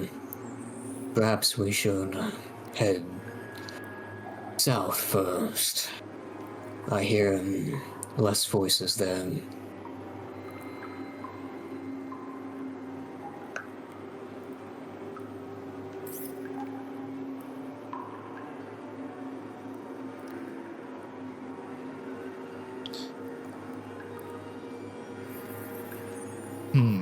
The voices could mean something, though. Flip a coin? As I said, from the south, you can hear that the voices is only the echo of the voice, not the full, like, sound of them. Yeah. Okay, so I assume basic sewer, this centerpiece right here is water. The and water, yeah, with what that's you described, flowing, scratch the exactly. automatons. Yeah, exactly. And The water is there's just kind of automatons flowing. that are about. Now, obviously, I know I have the boon from Pass Without Trace, but I imagine going into the water would probably make some noise regardless. Depending on how you're going about it, I remember that there are machines that are actively moving and doing things. It could help you conceal yourself, but it could also reveal your position. As I said, every once in a while you hear a flicker or like a buzz on the water, or like a movement and something. Okay, so this would be 10 feet, right? Yeah.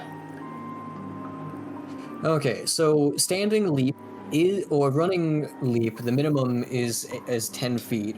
With me having 18 strength, it's actually more like 20 feet, I think. Right, yeah, you can easily so- clear that, like just a normal Yeah. jump. I'm gonna hop over and kind of saddle up over here, making sure to stay within the. Let's see. Yeah, Yeah, you're within. 100% there. I believe Rin can see the range, but you cannot, because I've set it so Rin can see it, I'm pretty sure. Yeah, there you go. But yeah, okay. So, Ambrose, I want you to give me a stealth again. This one, Yeah.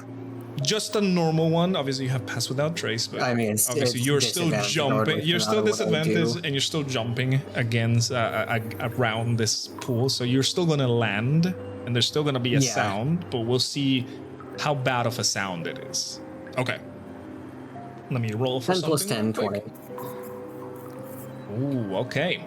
So Ambrose, as you 20 land with the pass out, so. Yeah, exactly. So as you land, you manage to land in a way where, like, the shaking of your armor is almost like concealed by the sounds that they're making.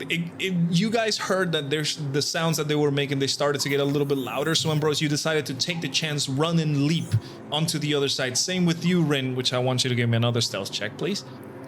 And you see, as he said, the fact that they do not notice, both of you. Yeah, they definitely. Oh, yours is normal, Rin. So you have a 34. Then they do not notice because they got really loud. Okay, And I'll kind of as like you- saddle up against here. Yeah, as you approach over Around the to that corner, yeah, you can hear the mumbling is a lot louder now as you approach this corner. They're definitely very close, and you don't have to do an investigation because now at this point you can hear it. At this point, like I said, yeah, now that you're closer, for you, Rin specifically, just kind of sounds like chit chat. They kind of just like messing around with each other and stuff like that. But the sounds of scraping and moving things and thumping and the things being thrown into the water are more apparent now.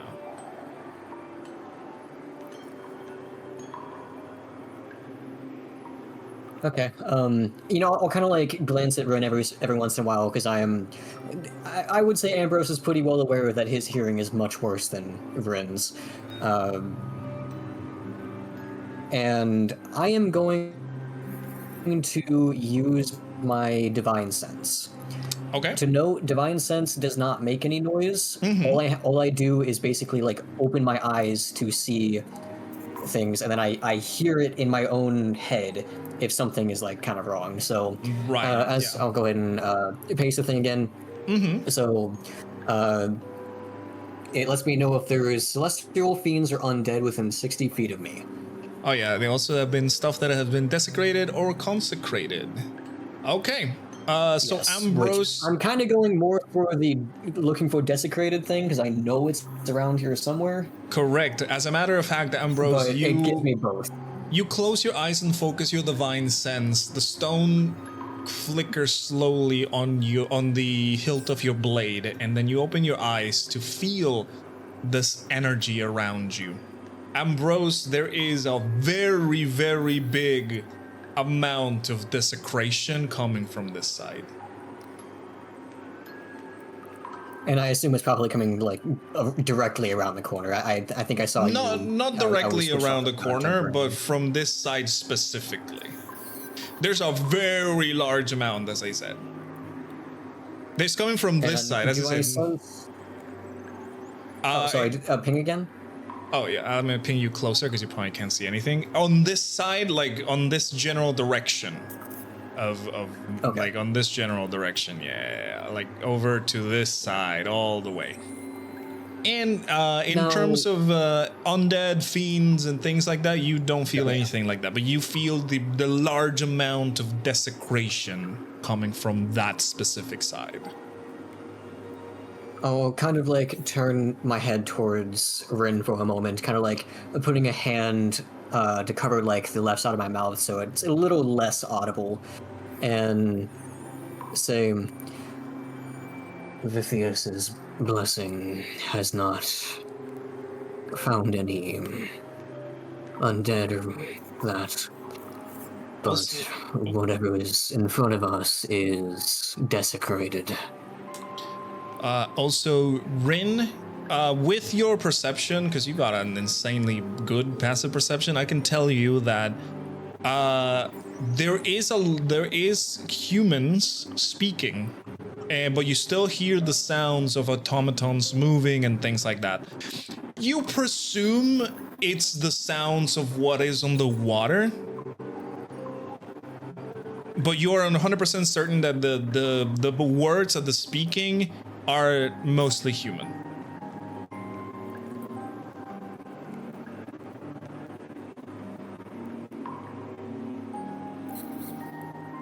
Would it be a safe assumption to assume that the voices echoing from here is coming from here, Yes. and it's just like bouncing off the walls? At this point, yes, I can tell you that the voices sound closer on this side, obviously on this direction, not necessarily that specific side, than coming from the other side. The other side was the echoing voice that's coming from this direction. Rin would whisper over to you and says, "Then we're going the right way.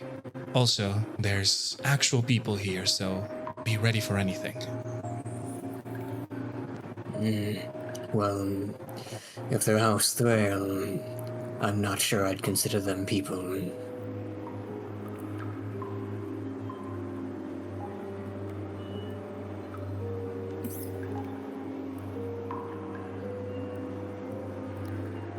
Rin is going And to put stuff. Okay. I'll kind of like take the chance and kind of like poke like my right eye past the wall. Okay, so you're gonna try and peek. You can move your character so you can see. I think you can see. Yeah. All right. Yes, I can see like this. Yeah, okay. So what you can see is at the edge of this turn, there is an individual with robes and tattoos, clearly a shadow druid that is moving some boxes. And as you guys approach this side of the water leading to this bigger cistern, you see the amount of robots has increased drastically to the point that the water is not like the I guess destroyed robots are starting to like pile up onto the surface of the water.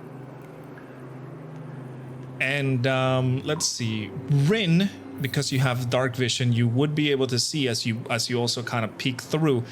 There are some robots being actively thrown by people at the far end of this area into the water, and there are some others that are moving things away. You can see like they're carrying some crates and stuff like that.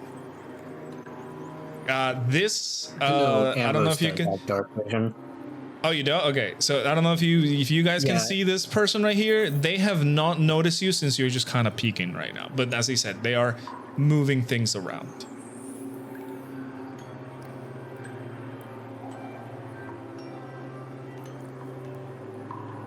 Let's see. Okay. I'm gonna let Rin finish typing or Greenie finish typing before I say anything or do anything. It's all good, it's all good, it's all good. Can we see if there may be from a certain house? You 100% know they are, because they are the only people that have those certain tattoos. I'll kind of glance at Rin, making sure to like keep like staying like ducked down and like hood kind of covering to help like conceal with the darkness. And I'll ask her, are we willing to risk blood?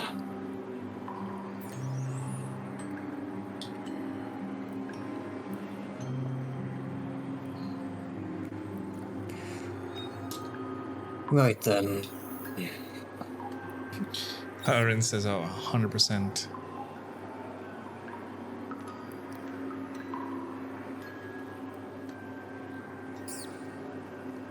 And I will do what I am good at once Okay. Greenie finishes typing in case she says something. Okay. Oh. Let's see. Oh. Rin says they're trying to hide shit. Oh. Oh. Okay. Alright, Rin is gonna cast Shillelagh. And then I want you to get, well, what are you gonna do? Had my sword prepared. Okay, Rin, I want you to give me a stealth check since you don't have any I way to will do- quiet cast. Yeah. Damn.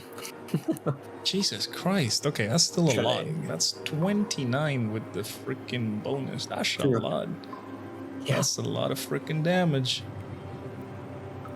Druids be like Yeah, and so Rin, better you stealth than rogue. you pull out your staff and start whispering some words as you move your hand across the staff, and you see it glow with the magical, almost runic energy of the druids. Ambrose, you have your blade ready and you start approaching, correct? Yes. All right, And, so I'll be doing, cautiously and slowly. That way I don't immediately alert. I am aware that I'm wearing heavy armor, of course. all right, perfect. Yeah, and I want you to give. What are you trying to do first before whatever is happening will happen?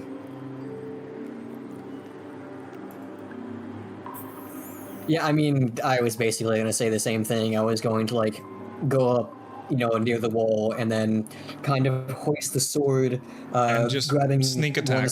the ricosta of the blade with my left hand and just literally jab it forward as if it were a pike. Okay. Are you both doing it at the same time so we can both do this at the same time as I Yeah, said? honestly. All right. I'm fine with that.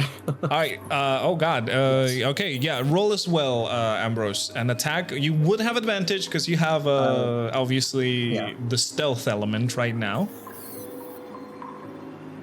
Well, I'm going to go all in, Oh boy. and I'm going to use GWM. Oh Jesus Christ! This person's gonna Is a die.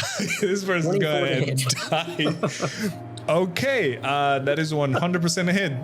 Both of you hit. Roll both of your damage. This is a crit. Remember our crit rules. This person's probably dead. Oh my goodness. Okay, I'm going to reroll that too because of it. Jesus That is Christ. +4. That is 32. That is a 32 points of that's damage. 32, just my regular damage. That's Okay. max. Jesus Christ. Okay, and Rin, oh my lord, you would have to, yeah, no, you have a crit. Yeah, there you go. Okay, with that, let me check something real quick. Good lord. Okay.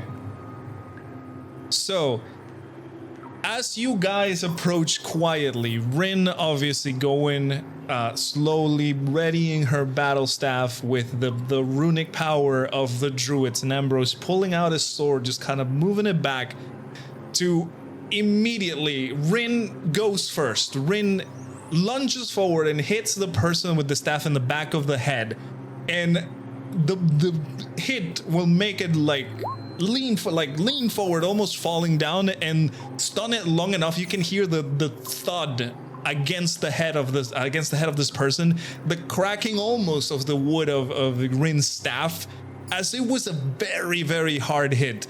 And then it turns around, and before it can say anything, it gets pierced in the stomach by Ambrose's greatsword. And that is a freaking 40-something. It 100% dies immediately.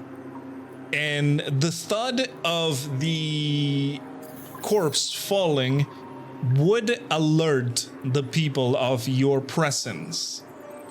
So this one would 100% like, Jesus Christ, you guys deal so much damage. And with that, we're gonna go into. I'll say that like when. Initiative. Yes, but say what you gotta say first. Yeah, I was gonna say as I kind of like run her through after she gets kind of like stunned by Rin, kind of like running her through. I'll just like quite literally with the strength that I have, kind of pick her up with just the sword alone, and then just kind of almost like toss her into the water and withdraw the sword. Okay, yeah, so you just kind of like spear through and just toss her down. You hear the sound of the splash of water and the thunking of metal, since, as I said, this part is full of like broken down pieces and stuff like that. You hear some of the, once it touches some of the pieces, you hear some of them buzzing and like moving around as you know, the movement kind of alerted everything. And you guys would have lost the element of surprise over there, but after taking down one of them, I don't think you guys are in a bad spot. But before we roll the initiative, we're gonna go real quick to the other side of the party. And the other side of the party that is at the party, correct? Which, you know, you guys are in this very lavish place. What are you guys doing as you are trying Sexy to... nobles. Yes, exactly. What are you guys doing as you're trying to get... What are you doing to get the evidence, that is? Like, what are your plans? And do you get the cheese before you go? I mean, you grab food, so you definitely can have it. I grabbed food. Well, it wasn't for me. It was for Taurin's mouse. That's what I mean. You definitely grab the food. So, as I said. Also, was the guard still leery of you, Bib? I kind of had to go out at that point in time. Oh no, you're fine. No, Mark he was pretty. Oh, go ahead. Like, sorry. Calm with me. Yeah, I didn't really get much information at all out of the guard. Okay. He wasn't very Darn. talkative. Oh boy. But he wasn't suspicious. Exactly. That's good. That's why I was worried. I was like, no. Okay. So many yawning people. Oh no. So, for all of you, well, you guys don't even know what is happening underneath. But you guys are at the party. As I said, time is passing. Everything is very boring. As you would expect from a party of this nature, you're just there watching everybody have fun and enjoy and everything. Are you guys doing anything before I go into like the next thing that's going to happen? Kipper, obviously you went to the food area, just grabbed some food, talked to the guard. But in the meantime, Taurin and Rexmoa, are you guys doing anything? Well, I guess the only thing I'm curious about is if Taurin's ex-boyfriend is there. Well, that is the next thing that is going to happen. So if you guys want to go through with that, I can just make it happen. Nothing from me. All right. Here. So as you guys are waiting and wait. Oh, sorry. Are you going to say something? Oh, I was just go ahead. Okay. So as you guys are waiting and just kind of post it up, trying to find your exits and entrances and whatever places you can do to sneak around, you wait for a bit. As I said, this is a boring thing for you guys. You just watching everybody have fun and you're doing nothing about it. It is very calm and just, it's a party for everybody else except for you. But suddenly, you hear the sound of the static of a speaker as a robotic voice starts introducing the lords of the house, obviously the conjoined efforts of House Aaron and House Alabaster for hosting this meeting for charity for this awful tidal wave that happened not too long ago, obviously to donate money to help out with the rebuilding and a bunch of other things. And the staticky voice would obviously introduce both House Aaron and House Alabaster, which they would come down from the stairs, one of the stairs, just kind of saying hello to everybody. And in this, there's the two gentlemen, one of them, of course, being Taurin, the person that you know, the tiefling, red tiefling, beard, horns, very pointy tail, dressed up in a very fancy attire, just walking down, saying hello to everybody as if they were like, the soul of the party, which technically they are, because they are hosting this event. Obviously, the other man is just a normal human that's just kind of in a similar fashion to him, another fancy outfit, just kind of saying hello to everybody. They get stopped at the bottom of the stairs as, a lot of people are just kind of, greeting them and everything like that. And you hear the voice of the human speak into this, like, pretty much microphone / speaker kind of system, saying, "We are facing a time of darkness in our city. And all of us, the noble people of Port Strail, must join together to help those in need. Hence why we have hosted this entertainment for us to be charitable and help rebuild the city that we love so much."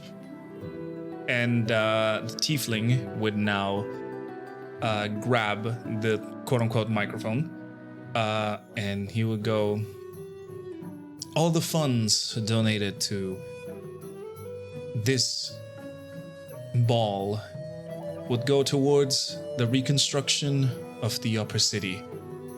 This will all be sponsored by Stellar Strats, the conjoined effort of my friend here in House Alabaster and mine, the head of House Aaron." And as they stop, there's clapping and everything like that. Rexmoa, you can try and slip away. What are you trying to do as this is happening? I would probably, who was the guard that Kipper talked to? It's one of the guards. It's one of the House Aaron guards that is just posted near the refreshment area. Okay. I would just ask them. I'm basically like trying to see if like there's a bathroom somewhere. Like, can I this stuff? I'd probably say something along the lines of like, this is so boring. Do you know where a guard can take a leak, fellow guard? To the same guard that Kipper was talking to? Yeah. Okay. Yeah. The man just kind of gestures over to a doorway that's nearby. It's not being like guarded too much. Like, there are guards around, but they're kind of like letting people through. And Rexmoa, since you've been vigilant, like everybody else, like looking around the party, you would have noticed that some guards just go in and then come out. Some you're assuming that that's like kind of like the personal bathroom, not like that specific door, but like it leads to it. He just kind of gestures over, but keeps its own like, you know, guarding pose or like, you know. And so the bathroom is in this ballroom, or is it like outside of it? No. If you go through this door, you would go into a Okay. hallway that leads deeper into the house, into this, into what eventually would be the bathroom. However, in this hallway, you would also see automatons posted around as a secondary measure of security. Okay. And as you enter, obviously, if you're searching for the bathroom, one of the automatons will like guide you over to one of the many doors that says, "Oh, this is like kind of like the personal bathroom." All right, and then I shall enter. Yeah, you enter the bathroom. It's just a regular old bathroom. It is very fancy, but it is not like lavish as you've seen. It's clearly like a more like, you know, like I said, this is the personal bathroom. It's nothing fancy. All right. Are there any ways to exit the bathroom other than the door I just entered through? Yeah, you would see some air vents and like ducts and stuff like that, like posted up on the bathroom for ventilation purposes, obviously. Would a lizard be able to fit through there?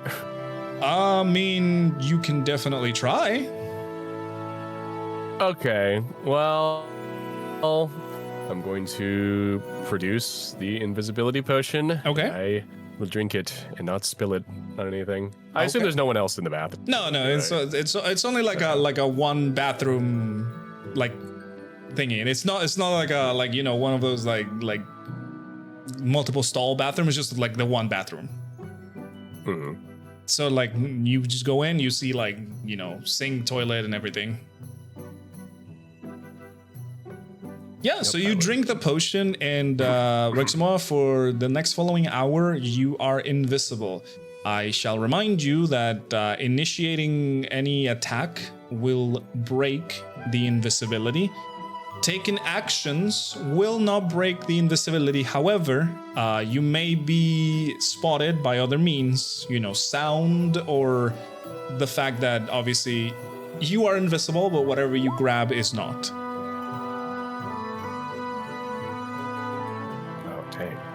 Okay. Yeah, and then I'm going to try to very sneakily get out of the bathroom and through one of those vents. Yeah. You pull out one of your claws and just kind of like unscrew one of like a couple of the screws so you can open the lid to this like ventilation system, and you crawl in. While yes, you are 100% invisible, I will still need you to give me a stealth check. Because you are going to be making some noise in this vent. All right, and then I will be getting a +2, I believe. I got +1. +1 from the +1 from the clothes. Yes, +1 from the clothes. Yeah, and then if you equip your mask, you will get a +2 in total. Okay, yeah. So I will do that. Stealth. Should be fine. All right. Let me roll for something real quick. That's a dirty 20. Okay. So at first you kind of struggle a little bit to lift yourself up, but then eventually you kind of got it down. You kind of, you're kind of like a snake almost. You like get inside the tunnel and you only using your body to slither around. You're not using too much of your limbs as to not put a lot of pressure in specific points and make the vent, you know, like make any sound. For now, Rexmoa, you are undetected. Yippee! Taurin, anything that you want to do as you know, as this is happening? You see the people gathering around like the two noble houses. Obviously, you know one of these people, and the other one is just one of the nobles. Right. Well, Taurin will now start making a move towards the hallways that you saw earlier. Okay. Hopefully making it down past to where there might be a staircase. As I said, they're using one of the staircase, so like the other one is kind of empty at this moment. You would have to push your way through some people. So I want you to give me. You can either do an acrobatics or an athletics to see how well you're able to push yourself through without being detected, or not detected, but like not making a scene. Okay. Yeah, acrobatics or athletics, however you want to go about it. You remember you have a +1 from your clothes. True. +1. So actually, I'll do. Try acrobatic. Okay. Oh, it's a 9 then. Okay. Yes, sir. All right. Let's see. So, Taurin, as you start walking around trying to, make you shimmy your way through the crowd, you're trying to be very sleek about it, trying to not push people, just kind of like dodge and like weave around the crowd that is forming on the other stairs that is just kind of, gathered around trying to say hello. And,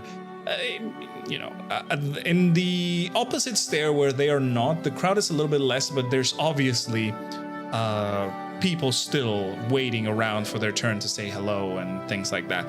Unfortunately, Taurin, with that roll, you do bump into somebody and you spill their drink.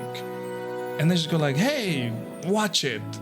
And they get a look at you and just kind of, frown at you. So for the purpose of this interaction, Taurin, you are spotted. However, they don't do anything about it. They just kind of let you through because they're, of course, not going to do anything about it. But you are spotted.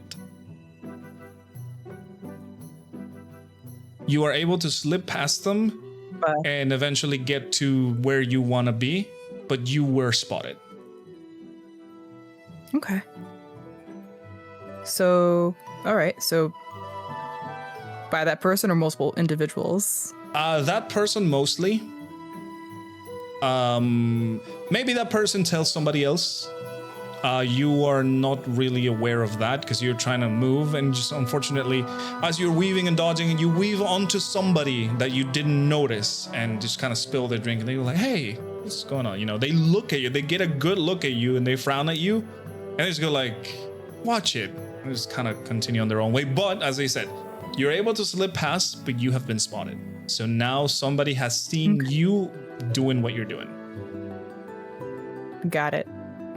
That's fine. That's okay.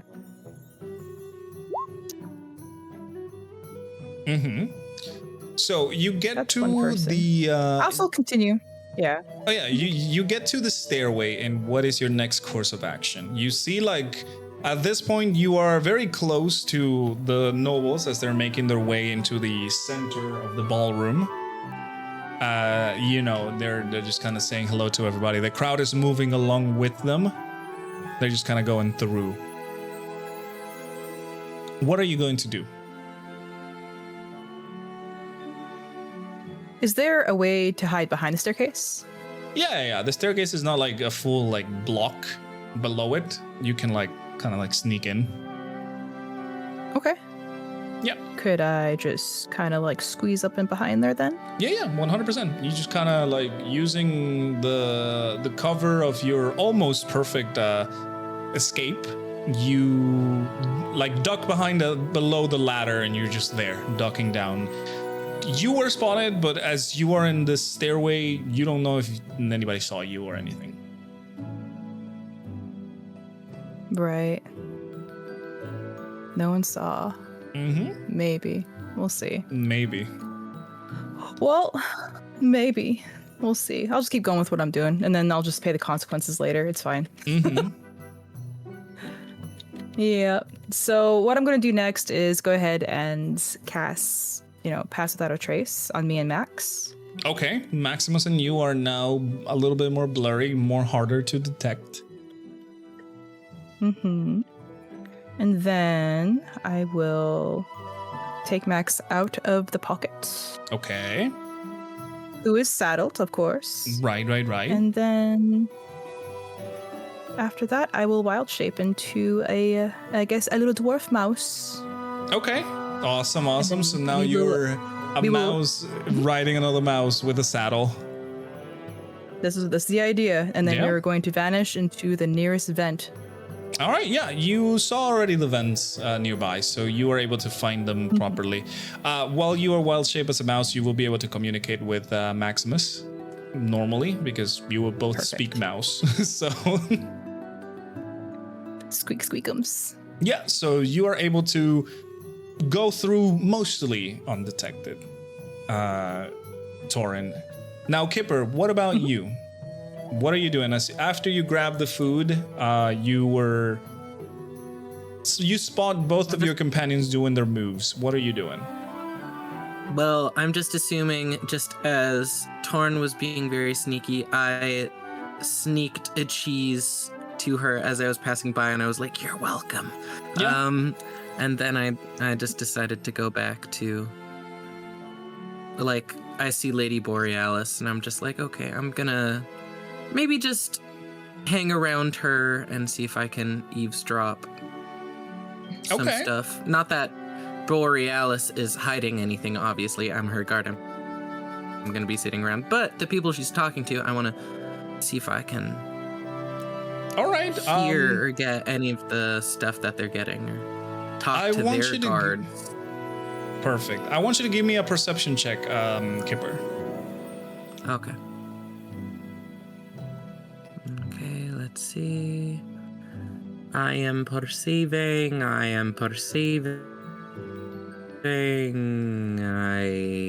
Okay. perceive something. With that So perception, that's a 13. yes, that is a 13. With that perception, Kipper, you kind of walk into almost the center of the room as, getting closer to Lady Borealis. You start to kind of like eavesdrop on conversations. A lot of things are just kind of like, oh my God, did you see this person? Or like, oh, I bought this new thing. And they all seem very mundane for nobles, that is. Somewhat boring to you. However, you are able to notice something as House Aaron and the nobles, the faces of the houses Aaron and Alabaster are walking through the crowd. You are able to notice that the human puts his hand on like an ear and just kind of stops for a moment and then whispers something to the tiefling, and they just kind of nod at each other, and you see that they like keep walking, just kind of smile again and keep walking. You cannot hear what they said to each other. The crowd is like too rowdy around you, but you were able to notice this detail. Interesting.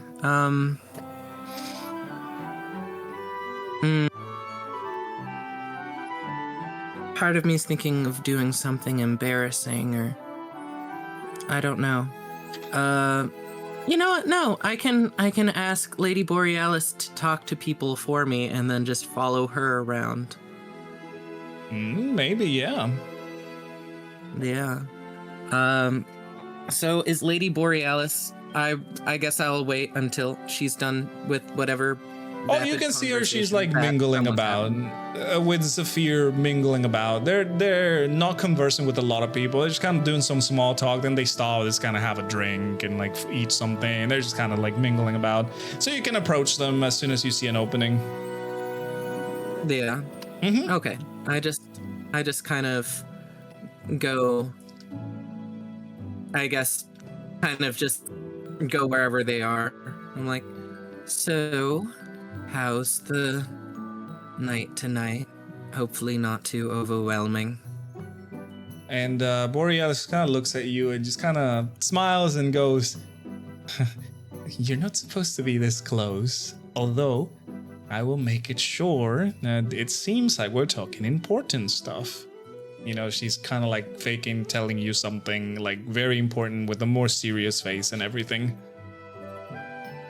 I thought that gods were supposed to stand near their charges. And she goes, "Of course, but not too close," she says as she looks around. And you see, as I said, most of the guards are posted in entrances, windows, and other areas, while there's very few patrolling around the actual like dense floor, quote unquote dense floor, like I guess the lobby area. And none of them are standing next to their nobles. Dang. Okay. Well, I guess I just wanted to let you know, keep your eyes out. I think that,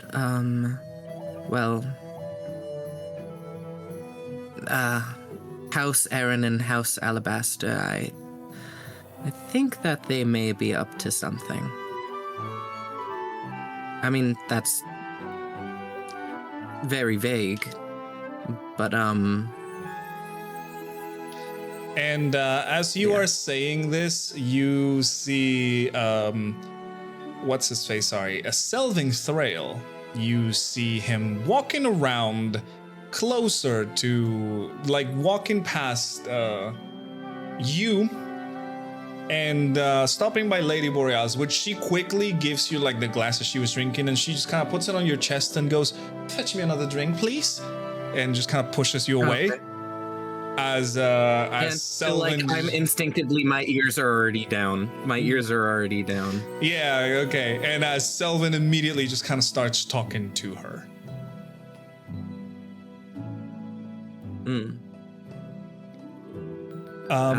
If you're trying to, I guess I am. Mhm. I'm going to talk to someone else now. I'm going to talk to another guard. All right. So before you're going out, we're going back to Rexmoa. Rexmoa, you eventually crawl out through the vent, like I said, kind of snake-like, and you find yourself exiting through another vent into like a service slash not like a laundry, well, kind of like a laundry area. It's very much closed off. There's lights are off. Places like the door is closed. Nobody's in there. Clearly, laundry's not doing anything right now. And you are still invisible. You were undetected until that point. Okay.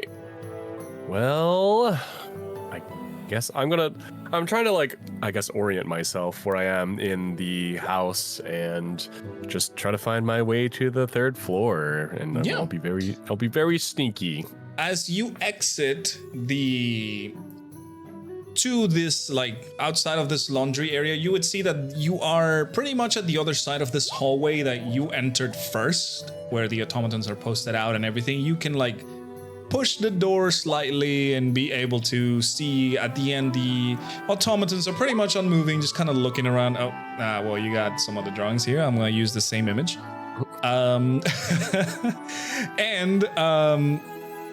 You are at the end of the hallway. At this part of the hallway, the lights are still on, but they're not as bright as on the outside. Clearly, some of them are off.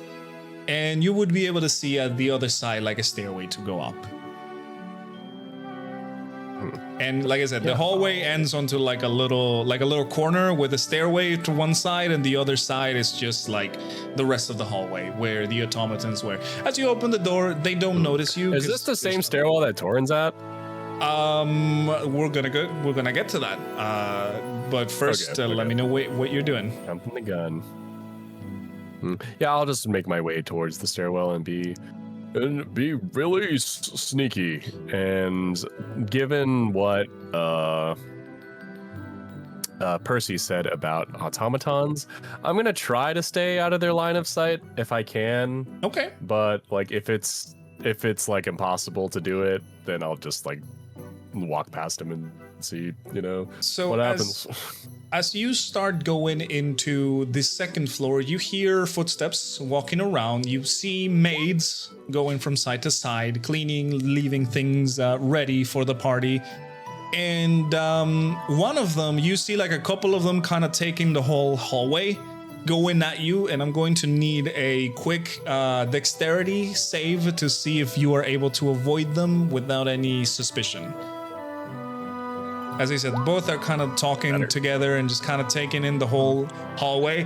And you are walking towards them and you see them and like, oh shit.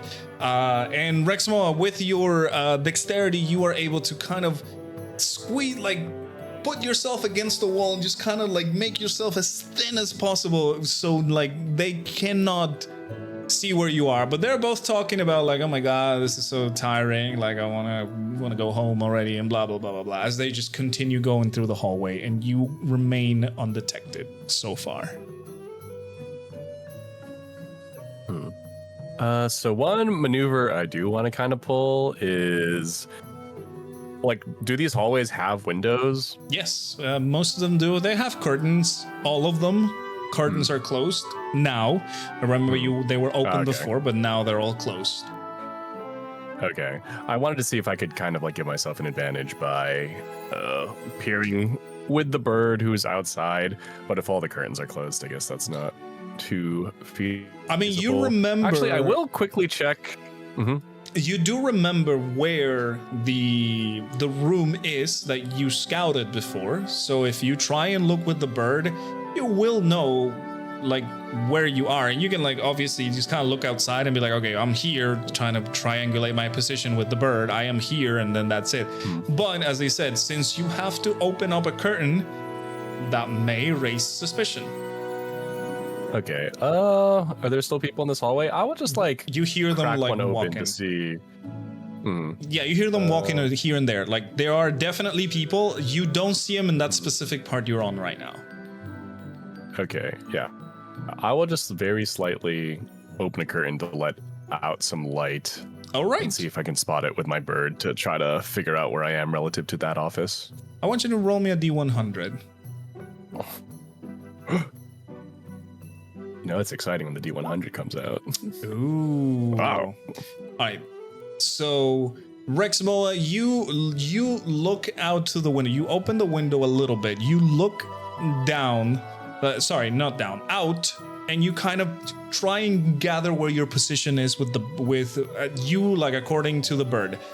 As you switch your vision and your senses towards the bird to triangulate your position related to the bird, you know that you are in the second floor. Obviously, you can see yourself through the window, like you can feel, because you cannot see yourself, but you know you're there because it's the only window that has a little bit open. And you can triangulate that the room is directly above you, like the room that you scouted before, the office room that you scouted before is directly above you. However, with the bird, you can tell this, but you don't know where the stairway is. You're still in this long hallway full of doors. I will say, as you come back to your senses, I want you to give me a... Let's see. I want you to give me a sleight of hand check real quick. All right. Ooh, lucky. Oh, yeah. All right, so as you come to your senses, you turn your head because you hear somebody right next to you. That was like, oh my god, like who left this window open? And you see their hand about to grab the curtain that you are just grabbing, and you move your hand away fast enough so you are still undetected. They grab the curtain, just close it, and just kind of like move away as fast as you can. They almost held my hand. Exactly, Oh my God, pretty I'm a much. married man. Or they would have bumped into you because they stand in like the center of this window to close it and just put like a little like tie a little like thingy to keep it closed, you know? Yeah. That wouldn't break my invisibility, though, right? If It someone would touches me, or not. would it? It would not break the invisibility. However, if you feel something solid Yeah. and you cannot see Yeah. it, that's A going to cold, raise scaly suspicion. lizard hand. Exactly. That's going to raise some Or, suspicion. Rumors of ghosts would start popping up. Exactly. But for now, you are undetected. As I said, you still see the hallway all the way at the end. Going from the stairway they just entered, goes into a corner, into like an L shape. You cannot see past that corner, obviously, but you can tell that there's more area over to that side. And with that, we're going to move to Taurin. Taurin, you go into this little vent, riding a mouse, as you are a smaller mouse. And eventually you manage to get into like a crossroad between the vent system. One of them smells like food with your mouse senses. The other one has barely any smell.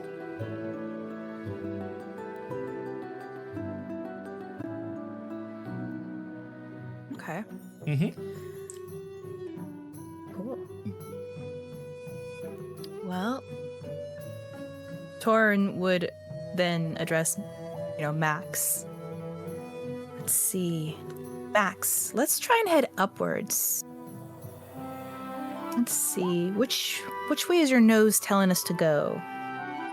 And you can see Max is just kind of sniffing around, and it looks over towards the food, the one that smells like food, and he goes, "Oh, I'm so hungry."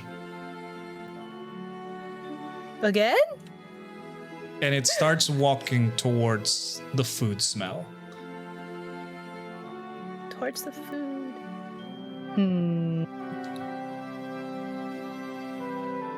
Temptation or none? Let's see here. Let's see. I know I have some cheese still, don't I?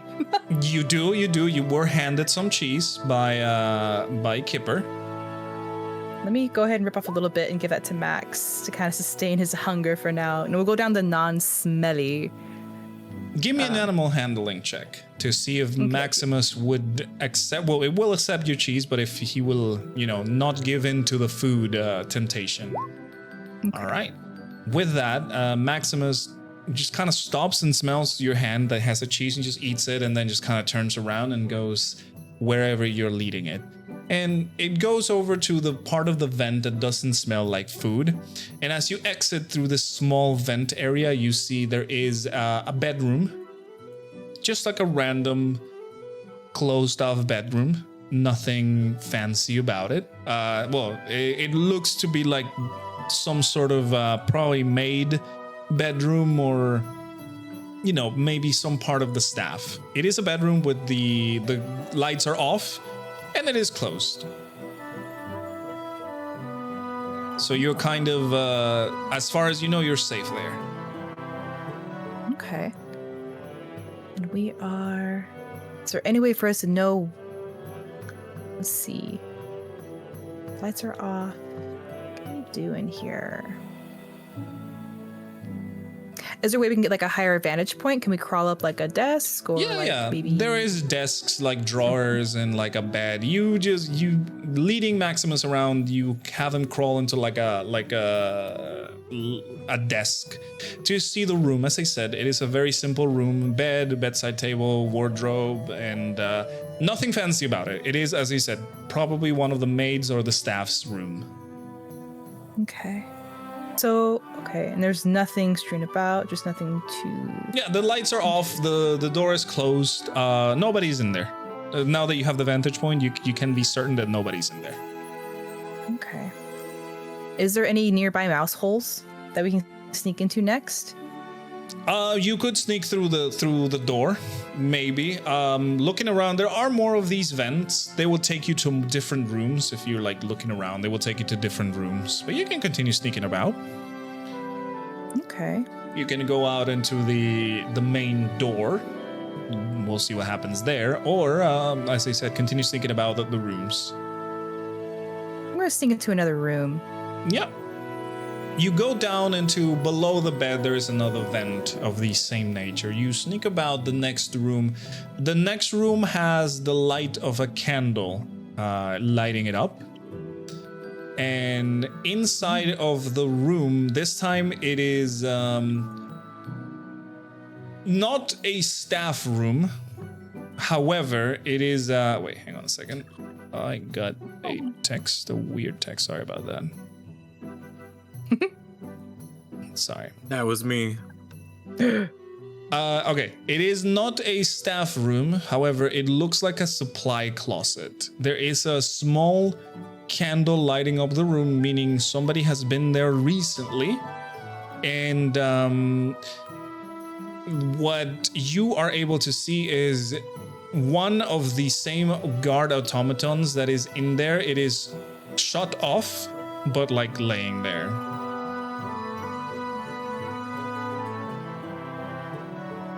Oh.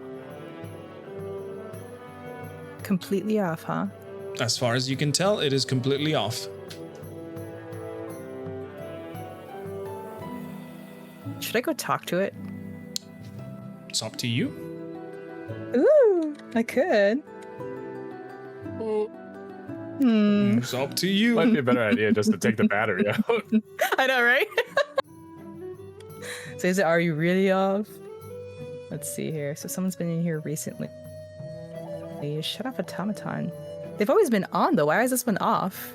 Is it defective? That is indeed the question. How defective? Could it be a distraction? Maybe. Give me a little bit. I have to get my cats out because I hear them destroying my house. So I will be right back while you think about this. Give me a second. Go for it. Go for it. Orange cat behavior. Mm-hmm. Kitty cat. It's all good. Let's see here. Decisions. Well, if it's a friendly one. Not that I would even understand a mouse's question anyways. Yeah, they're a robot. Maybe they do understand. I could.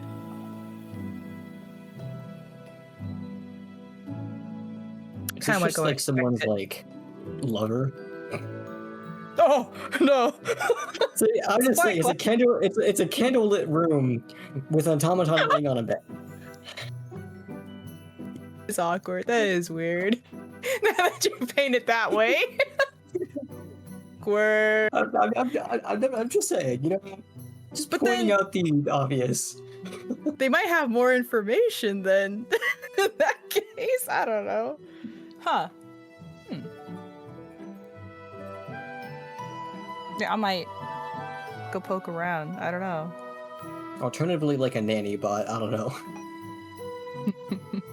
I don't know if there's any children in House Alabaster. I know, right?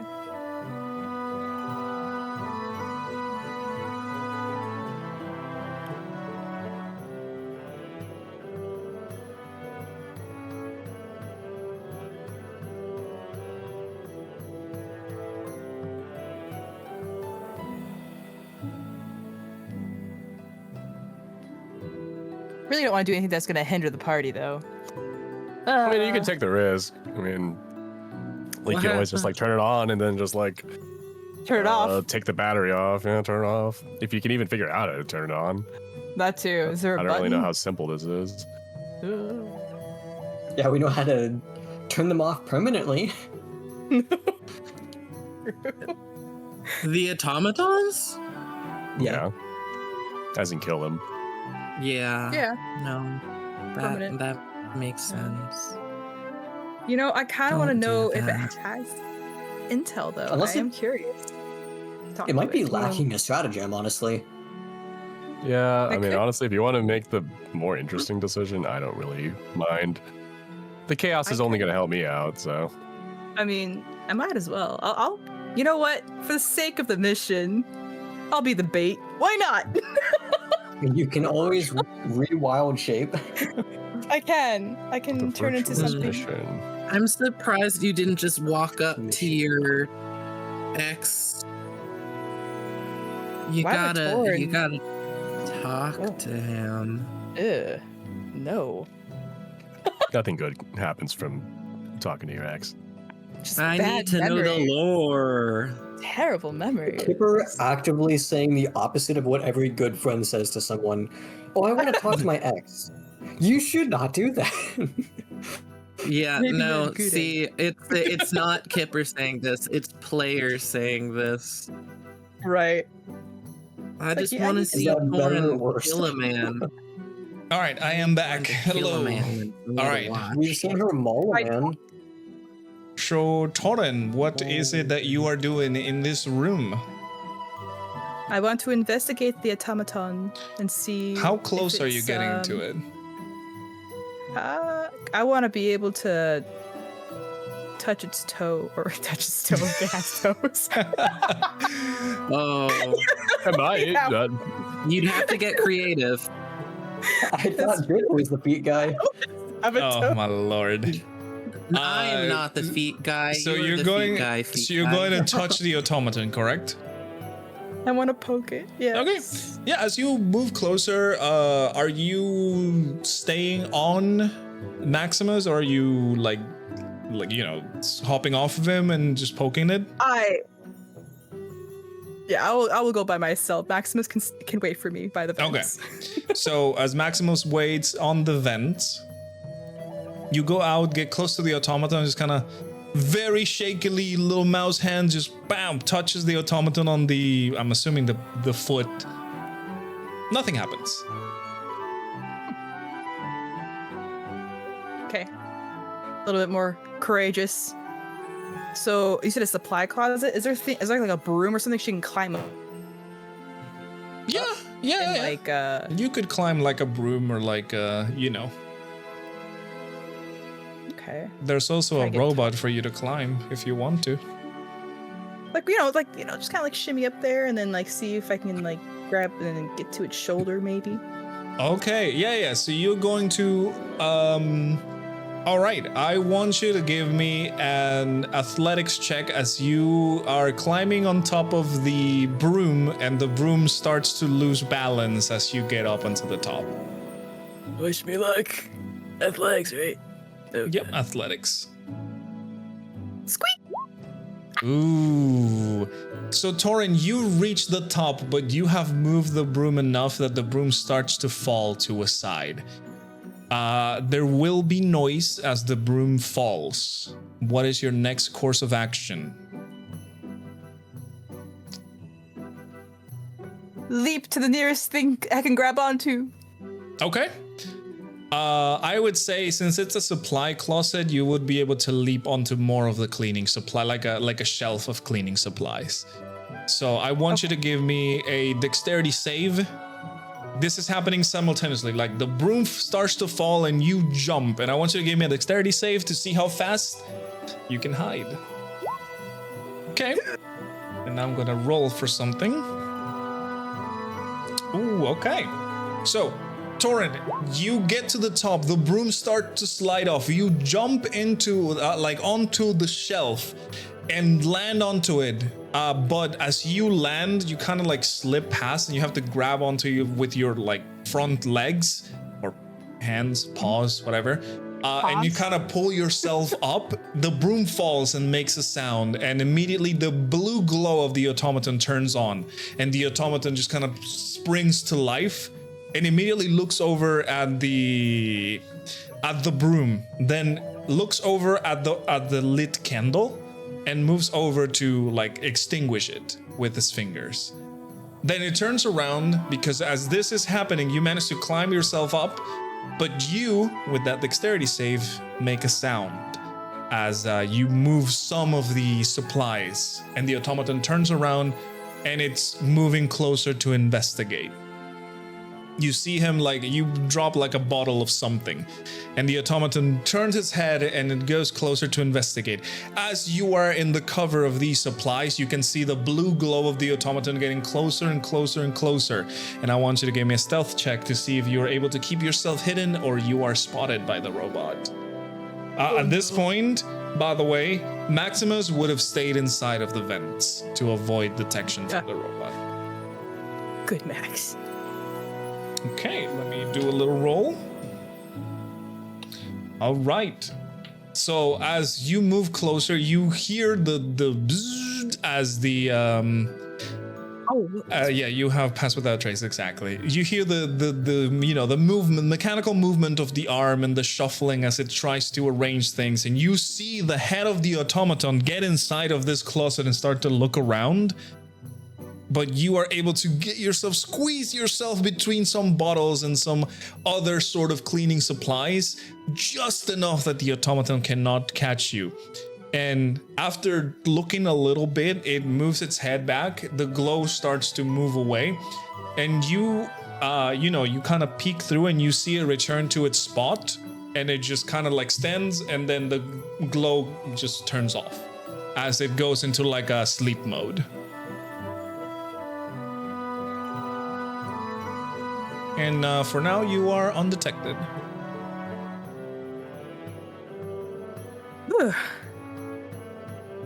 I guess it'd be like more like that. Yeah, like a little mouse sigh. Yes. Well then, after that extravaganza, I think Taurin's good. Her curiosity has been piqued. Okay. And with that, we are going to go to our friends in the sewers back again.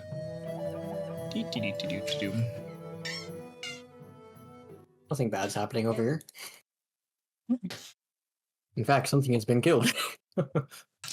Yes, sir. Yes, sir. Yes, sir. Overkill. Okay. So you guys are back into the sewers. You just killed somebody. This person just dropped to the ground. It is completely dead. Like the body is floating around, some of the debris and some of the what's it called?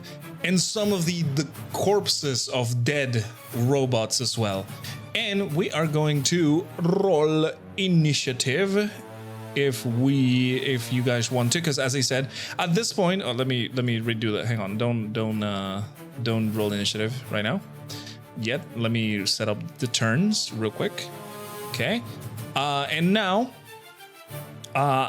you guys have lost the element of surprise, but both of you roll initiative now. All right.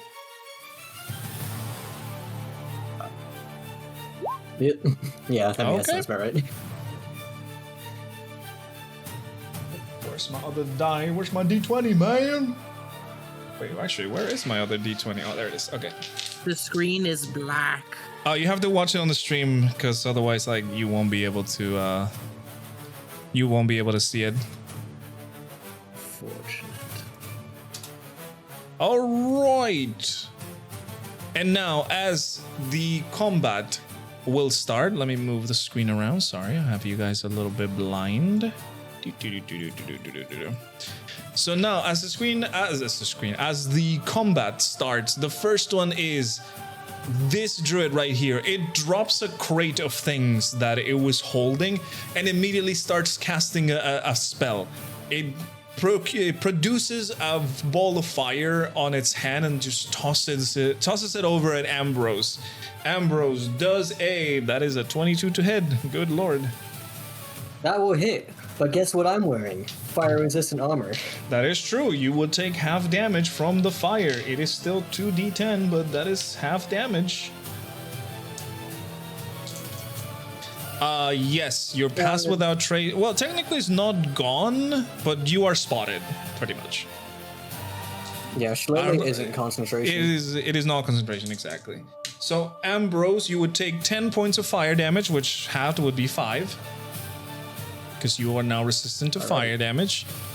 And and this person is going to yell, "Hey, we got somebody here!"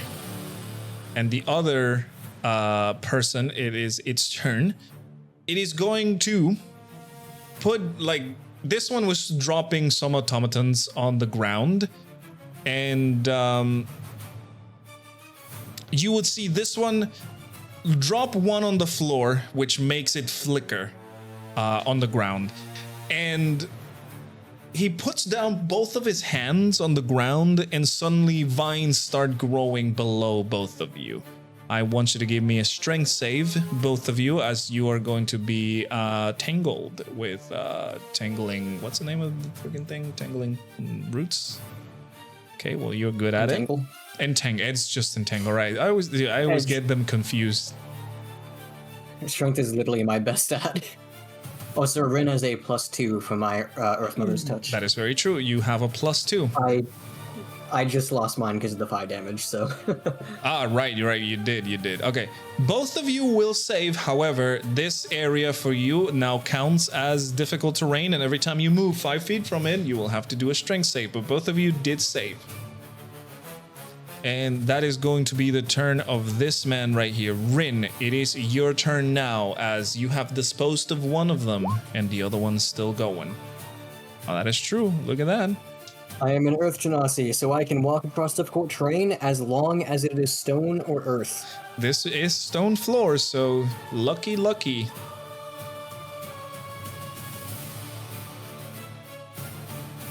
Okay.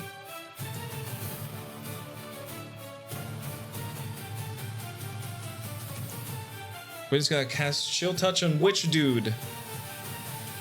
Okay, the one that just did the spell. Awesome. I believe Entangle is not a concentration. If I am correct, let me check. Entangle, it is concentration. That does hit. So roll for damage, and I will roll Constitution to see if Entangle continues or not. 10 points of necrotic damage as you see the man just take the hit of your spell. You toss like a small beam of energy at him and just hits him on the shoulder, and he grunts. And unfortunately, his concentration is big enough that Entangle still remains.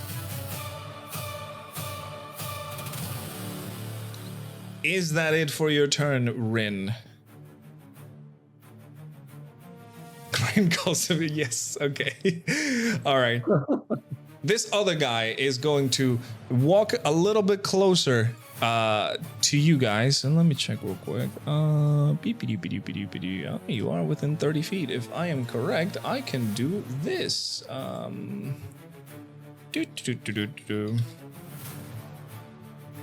If I'm correct, this is the one. I have some spells for this one. Oh, it's not this one. Okay, so he's gonna move a little bit closer. Then, I always get them confused. He's gonna move here, and he is going to cast Burning Hands on a 15-foot cone on both of you. Dex save. That is indeed. That is indeed a dex save. Correct. Rin still has a plus. 10. Okay, you fail. I still take half damage though. You still take half damage. Rin, dexterity save, please. Alrighty. Both of you fail, unfortunately. Both of you will take, that is how much? 3d6, I believe. Correct? I read that. Yeah, 3d6. 3d6 for level 1. Yes, sir. So that is a total of 12 points of fire damage. Ambrose, for you is halved. Rin, you lose your 5 temporary hit points, and you only take 7 points of damage. And he's going to move back a little. He can move over here perfectly. Oh, actually, no, it will be here. There you go. There we go. And that is its turn. Ambrose, you are up. Alrighty, I will maneuver around Rin, kind of completely unaffected by the growth of plants that the other shadow druid summoned, and I would just kind of like run up directly into this guy's face, holding on to my weapon by the ricasso and then the hilt, seeing as, you know, being sewers is a little bit more close quarters, hard to maneuver the entire weapon at full length. And I'll just kind of, as I kind of like get into his personal space, I'll just kind of shout, "Oi, focus on me." And then I will kind of like slam the sword downward onto him. All right, go ahead and roll for your attack. Yes, I will do a regular attack. I won't do anything special. Okay. 100% hits. 24 to hit. Wait, Baboon of Vithius. Oh yeah, right. This is sword. I forgot. Yeah, That's the name of the sword. I Yes. the sword. Yeah, that does definitely hit, and you hit him by a lot. You can see him you give him like a very large gash on his like from shoulder to like midriff section. The man is bleeding very badly. And then I will do it again. All right, go ahead. Again, just gonna do a regular attack. That one good does thing hit too, still. That definitely would have missed if I was using the other version of my attack. I'm gonna reroll the 2. Okay. God damn, that's a It lot does of the same fucking amount of damage. damage. Yeah, and you also you hit him again, like pulling your sword back up and doing another gash onto his chest. It is looking kind of rough already, this man, as you've hit him twice with that way. And well, I'm not gonna move away from him, and I can't really move any closer to him. So, and I'm not gonna just walk in the water. I feel like that's a bad idea. Well, the water is mostly like this would be like very difficult terrain since it's full of like automaton like carcasses. So Yeah, and I figured that probably would still affect me because yeah, exactly. I'm not really sure that would be considered like straight like ground anymore. Exactly. You would be walking on like watery terrain and like the automatons like corpses. So yeah, with that, that will be my turn. I'm not going to use my bonus action on anything. Alrighty, so on that note, this other one that started with the attack is going to move a little bit closer. Is it in range? Oh, that's 50 feet. Yeah, and don't worry, it's not a cone. That's what my ruler was set to. Jesus Christ. Okay, 45 and 50. Kind of scared me for a second. Not gonna lie. Yes, sir. Yes, sir. Yes, Like a cone sir. of code or some shit. No, cone of cold is only 30, I believe. Jesus Christ, cone of cold like that? That would be insane. But, however, it is my time to use this because I can. This other Shadow Druid is going to start casting a spell where he puts his hand up and you see the same flame that it procured before appear, but this time it grows in size like 2 or 3 times until it's like a large fireball. And it's going to be launched at both of you, since the radius would hit both of you. Oh my god, I didn't think I was gonna pass A that. dex save, correct. You did save that one. Rin, dex save, please.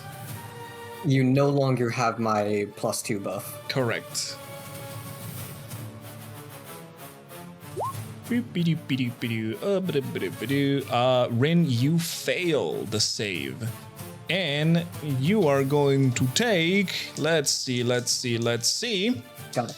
I'm gonna take a quarter of this damage now. You're going to take a quarter of this damage. Rin's going to be hurting. Let's see. That is okay. Okay. Ooh, okay. And Jesus Christ.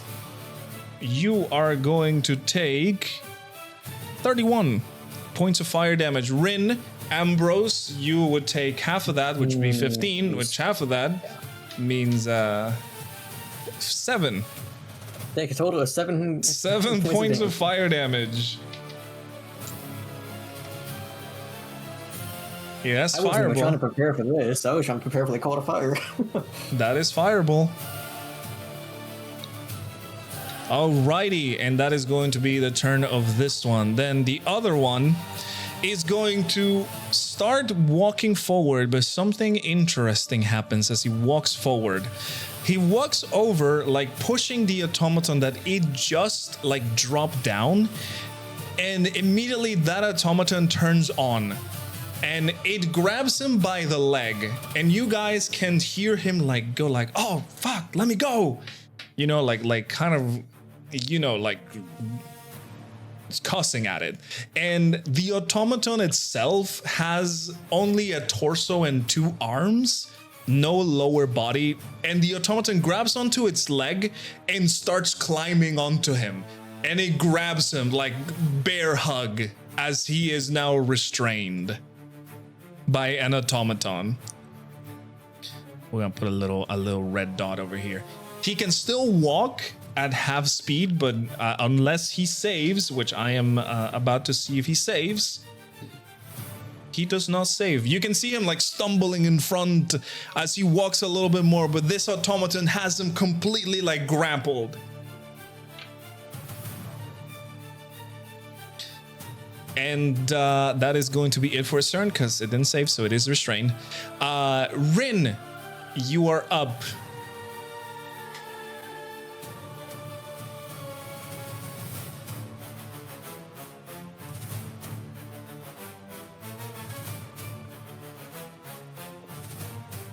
Let's see.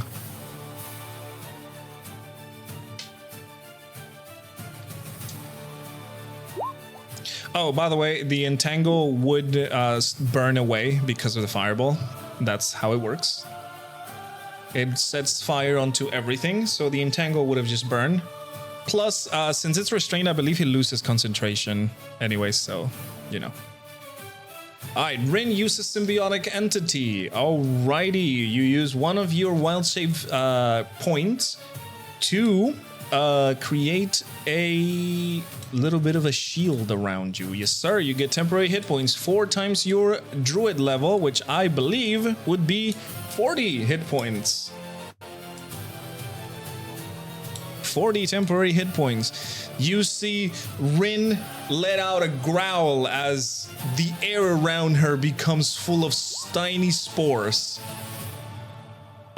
Just surrounding her and just floating around her as Rin, you now have your temporary hit points added. And now all of your melee weapon attacks will deal extra damage, and whoever runs into you will take extra damage as well.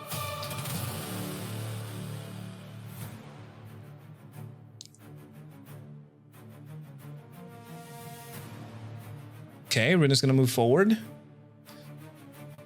Remember, if you enter the water, so like from where the corpse of this lady is up to here, it is considered difficult terrain. Let me turn off the aura that you have, sorry, because you probably cannot see it properly.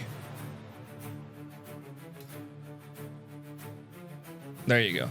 You step on the dead lady. Yeah, that's fine. You can do that. Observed. Use her as a boat. Okay, you pause there.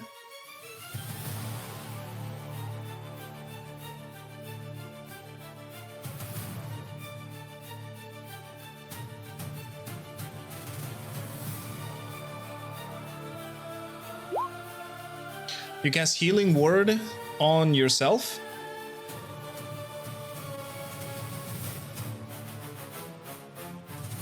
On Ambrose for now. Okay, Ambrose, you get 8 points of healing back. Righty. Almost Sir, done yes, us all sir, the yes, damage sir. took, actually. All right, that would be your action and your bonus action. That is all. Gotcha. Don't forget to be taking down your mana points. Alrighty, it is the turn of this man right here, and this man is going to use ooh, he can do that. That is very, very funny. He can do that. No, I'm not gonna do that. I'm not gonna do that. All right, he is going to use its bonus action to blink away from you, obviously, using one of his high-level spells. It's gonna be like, poof, over here. And with his action, technically, he can still use a cantrip, so he's gonna throw a little fireball at you, Ambrose. Okay. That is a 15 to hit. I believe that does not hit. That'll miss. Okay, and that is all that he can do as he uses his little teleporty thingy. Ambrose, it is your turn. Alrighty. Let's see. Now I'd only be able to move like there if I go through the water. Oopsie. I pressed the wrong button. Still slightly too far. Let's see. What is my standing leap? I think I do like Hold on. 20, right? Or no, is it like 10? Let's see. Let's see. No, not that one. Standing leap only half that distance.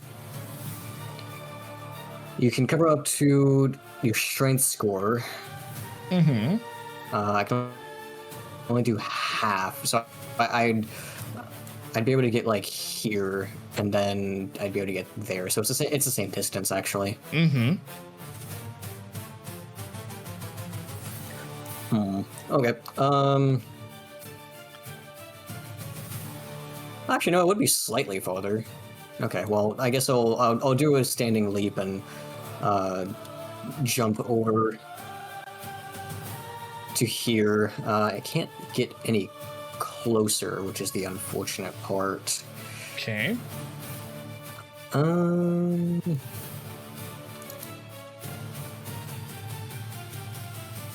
I guess with that, yeah, I'll take out a couple of javelins, kind of like hoisting the sword on my shoulder, taking out a javelin, and I'll throw one, then I'll throw a second, aiming at the Okay, one in what front is of the range of the javelin? Is it 21 something?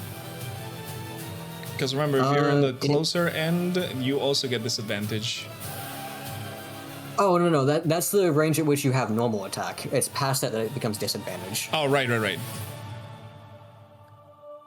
All right, so yes.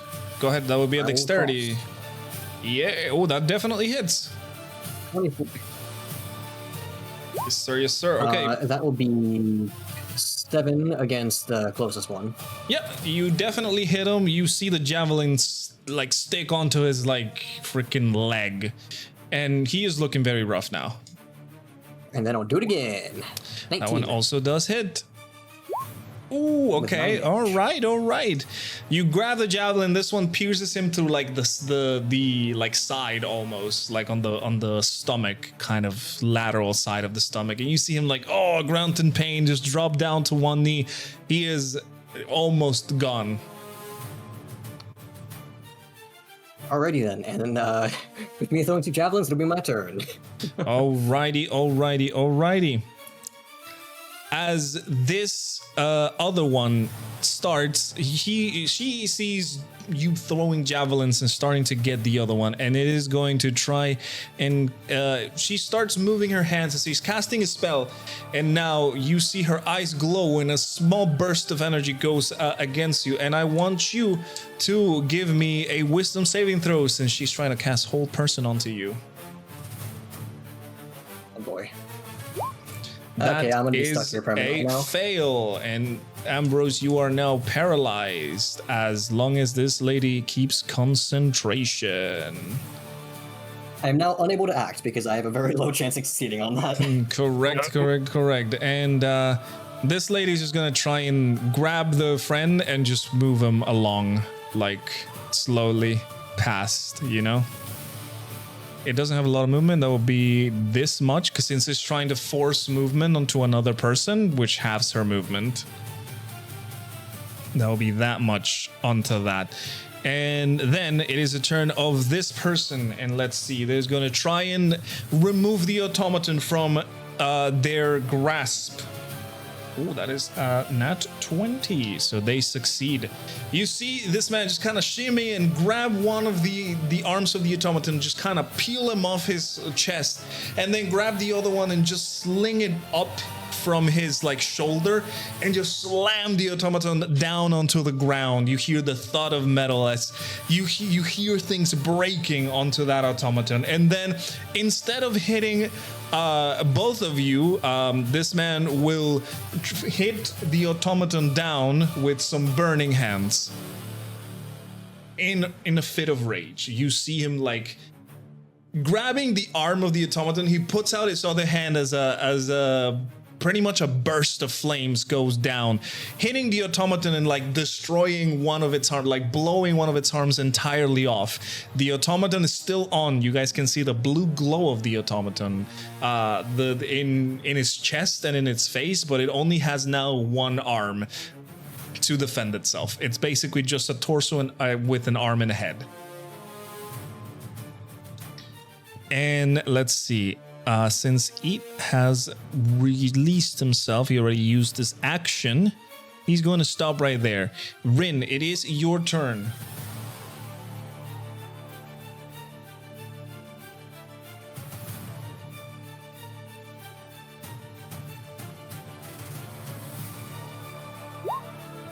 You're going to use your feline agility to move twice your combat speed, your movement speed. Got it. So now you can move up to 60 feet. Or, okay, so that would be 10, 15, 20, 30. You can 100% do it, yeah. You are 100% there.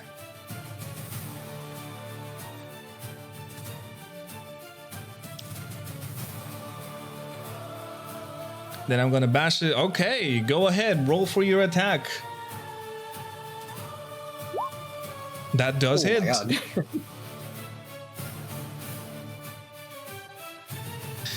Bam! When you swing your... Oh yeah, plus 1d6 necrotic damage. I believe it would be 2d6 because of your level.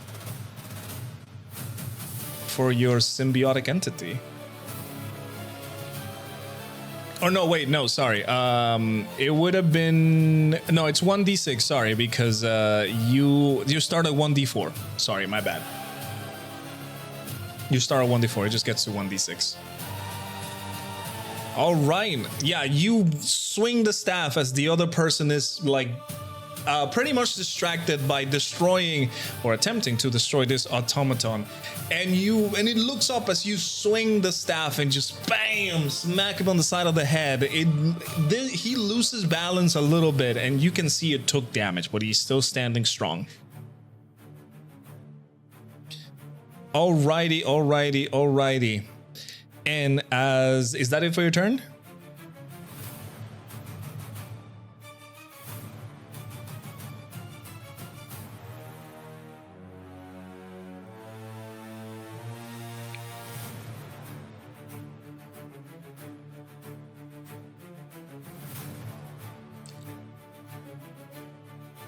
Halo of Spores is only like 10 feet around you.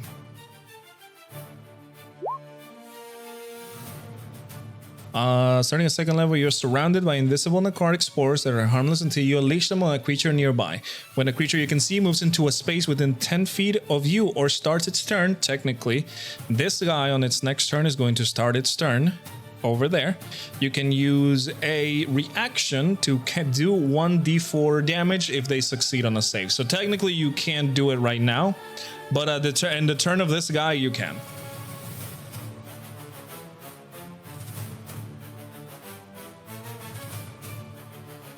I think isn't there like a bonus action ability at level 4 Spores Druid as well? Yes, but it is a reanimation thing. It's you can reanimate a humanoid corpse to fight for you for a little bit. All right, and if that is it for your turn, it is a turn of this druid, and this druid would raise its hand as he casts healing energy on himself. You can see him stumbling and being like very, very injured, but he like cures some of its ailments and it starts moving away like little bit slowly, very slowly as it starts moving away from you. Ambrose, I want you to give me a wisdom save to see if you are held or not. That is unfortunate. You are still paralyzed, so your turn ends. And this person is also going to start moving away with the guy as they're trying to flee from the action. And since this is the start of the new round, pretty much, I'm just gonna move her first because that's what she's gonna be doing. The automaton that was on the ground, Rin, you smack this guy on the face, and you see him drop the automaton's arm, and the automaton still flips himself over, like, you know, belly side down, and is still looking up at the guy, and is still trying to like grab him and climb onto him, even as he is like pretty much an arm. And you see him climb up onto him, and he's going to try and give him a headbutt with only like holding onto his arm and like his almost completely damaged body. That is a 19 to hit, and it does fucking hit. Good lord, it's gonna hurt. And you hear the thud of metal as the automaton that has climbed up just pulls itself back and bam, slams its head against the other person, dealing quite a little bit of damage. And the guy just kind of stumbles back a little bit, his freaking face bleeding as, you know, it probably hits his nose and broke a few vessels. And the automaton looks back at Rin, and with a very robotic and glitchy and almost distorted voice, it says, "Run." And with that, as I said, this lady already did a turn, so it is the turn of this other guy. This other guy is going to grab the automaton again. And this time, since it only has one arm, it's not difficult for him to just toss him away. Actually, let me do a contested roll real quick. The automaton will have disadvantage because it only has a one freaking arm. Okay. Yeah, he definitely loses that one. Yeah, and he gets tossed onto the pile of rubble over there. This is the automaton is still active. The others are kind of like moving around sporadically and sparkling, and you know, it's a mess. But this one looks still to be active as it drops down onto the pile of like robot corpses over here. And with his action, Rin, he is going to use Misty Step to blink away. It's going to poof. I can do over here actually. Poof, 40 feet away. Can do 60, but like it don't really matter too much. And that is going to be it for its turn. Rin, you are up.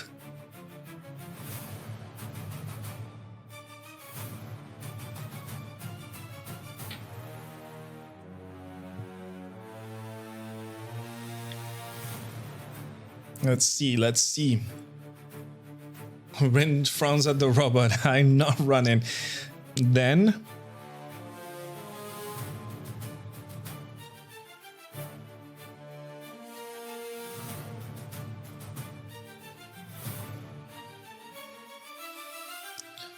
oh, she's going to cast Moonbeam. Alrighty, go ahead. Can you link it? So I'm pretty sure it's a save and that they take damage each turn. Alrighty, let's see. It is a silvery beam of pale light shining on a 5-foot radius, 40-foot high cylinder. Okay, so you're gonna put it onto the lady that's concentrating? Okay, she gotta do a DC 17 Constitution, which she fails. And she is going to take 14 points of radiant damage. Good lord. Okay, she is you can see her like skin starting to burn from the moonbeam. And she's going to have to do concentration check, which she also fails. Oh. Boom. Now, Ambrose, you are released from your stun state. And the moonbeam is right over here. Let me put a little gray circle over here. It's going to be right on top of this lady. And is that it for your turn?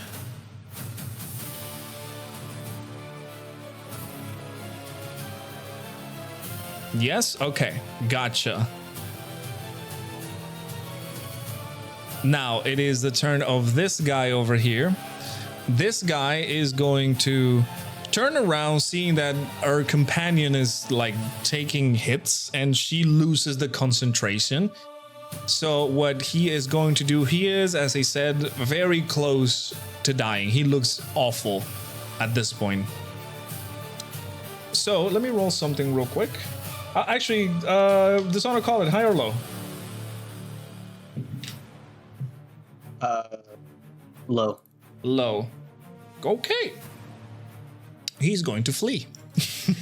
He just doesn't care. He just starts fleeing.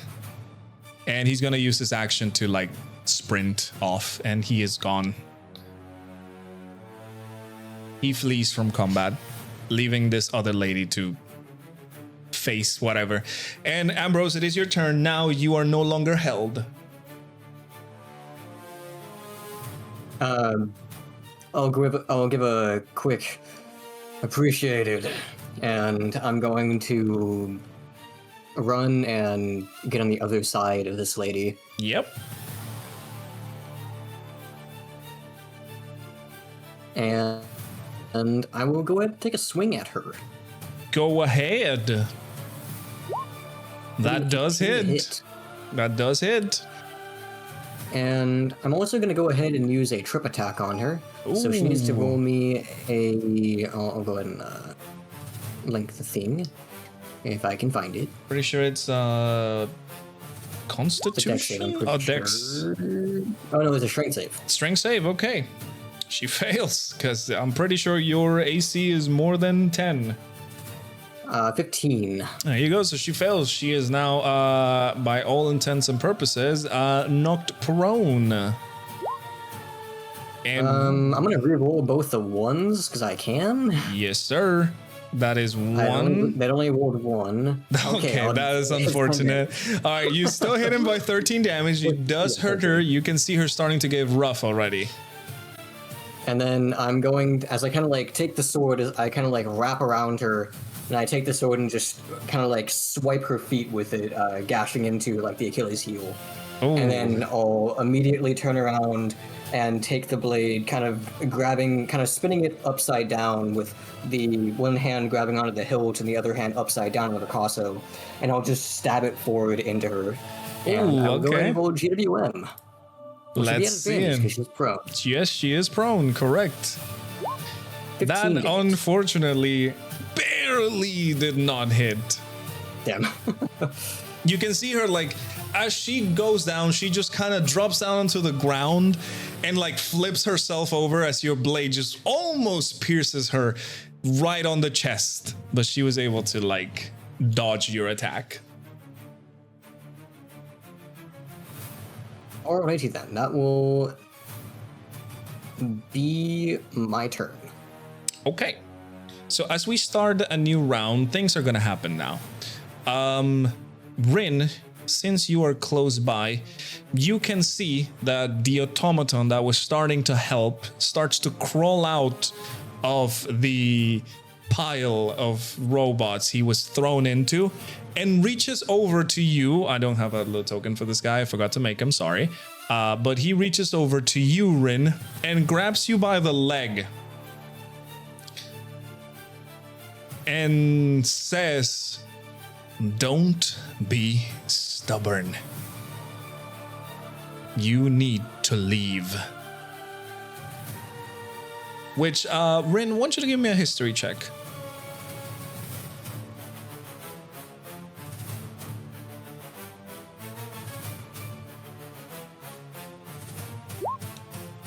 Okay. Rin, it takes you a second to realize, but you, the DC of this was very low because you would remember this even with all that is going on. Rin, those are the exact words that Echoes told you before he saved you from whatever happened to him.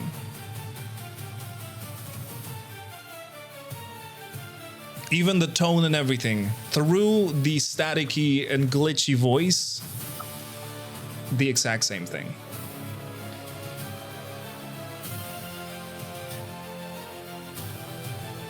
And as this is happening as well, things are going all over the place. You hear a door open right below everything. You guys would not be able to see it too much. Let me fix the angle here. You hear a door open below everything. And suddenly, where is this token? Somebody would pop out.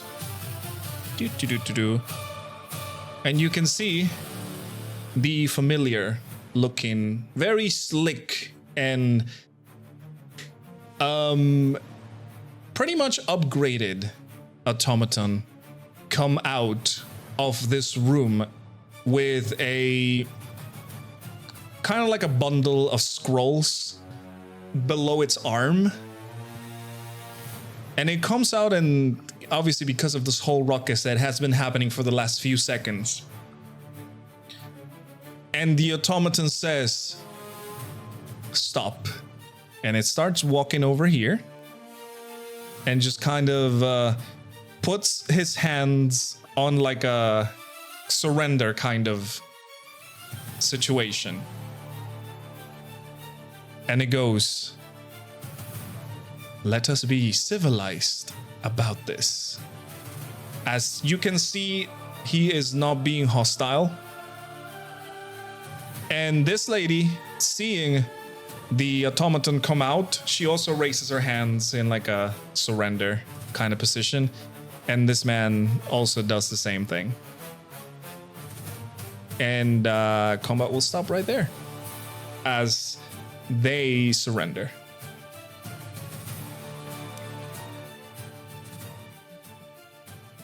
Shadow Druid's still inside Moonbeam. Oh yeah, I mean, she would like probably just like kind of like roll over. I think she would get hit one time. She would get hit one time. We'll say that she gets a little bit more burned. I don't think it's gonna kill her with even with max damage. I don't think she dies. So max damage is 20. Well, maybe with max damage would kill her. I would say that she's gonna be like pretty beat up. But you see all of them basically next to death. Yeah, exactly, pretty much. And you see all of them with their hands up, like, you know, like surrendering. And you see. And this is the counselor, I assume. Correct, the advisor of the saints. And it goes. It seems we have a problem in our hands.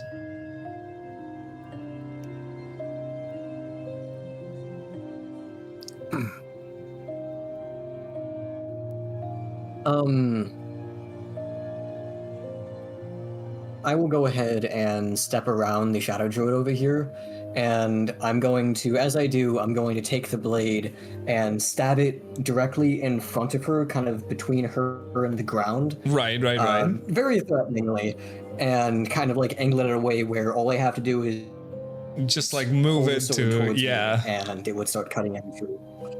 You can see like she's laying on her back, hands up, and she just kind of like closes her eyes as the blade just kind of bam sinks onto the the metallic grating that is over there, and she just kind of like remains there, like not doing anything.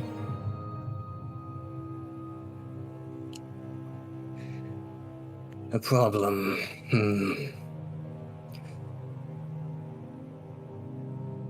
I'll let Ren say what she's gonna say. Okay. And Rin obviously growling, tail whipping like an angry cat. And she goes, you're freaking right, there's a problem.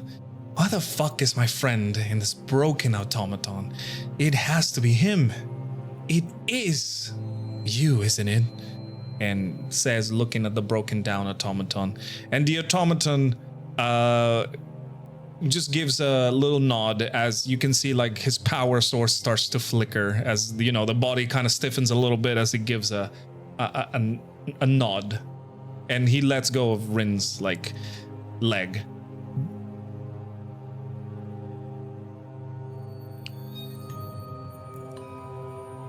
Counselor, what exactly are you doing here?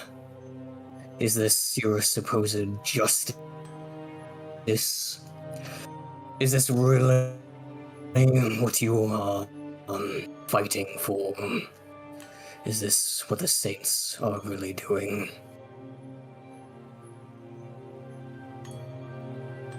You can see like he keeps his like hands up, lowers them a little, like relaxes them a little, not being hostile whatsoever, just kind of like being a little bit not like stiff, which is very funny for a robot. But he relaxes the hands a little, and it goes, I am a piece of this puzzle. I am doing as instructed.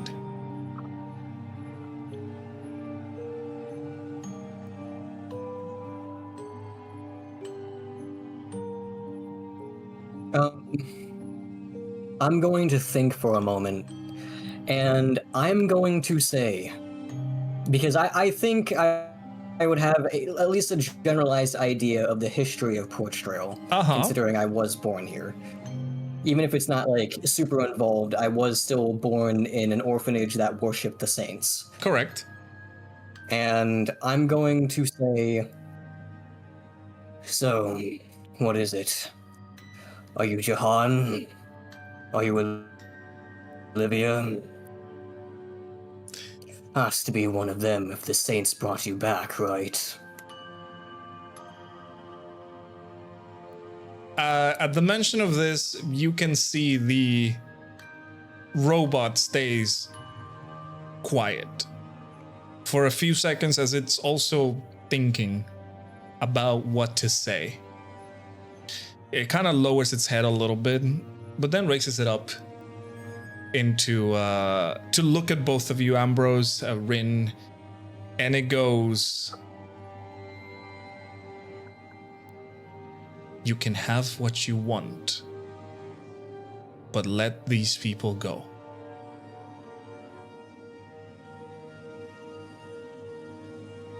Rin puts her staff on her back and then kind of reaches down to grab the broken automaton, picks it up.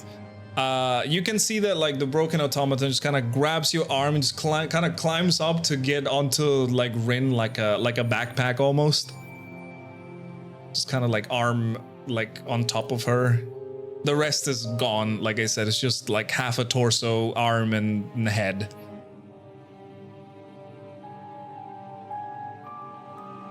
You would ask us to let Shadow Druids go. They have needlessly murdered and caused problems for innocents, and you would ask us to let them go.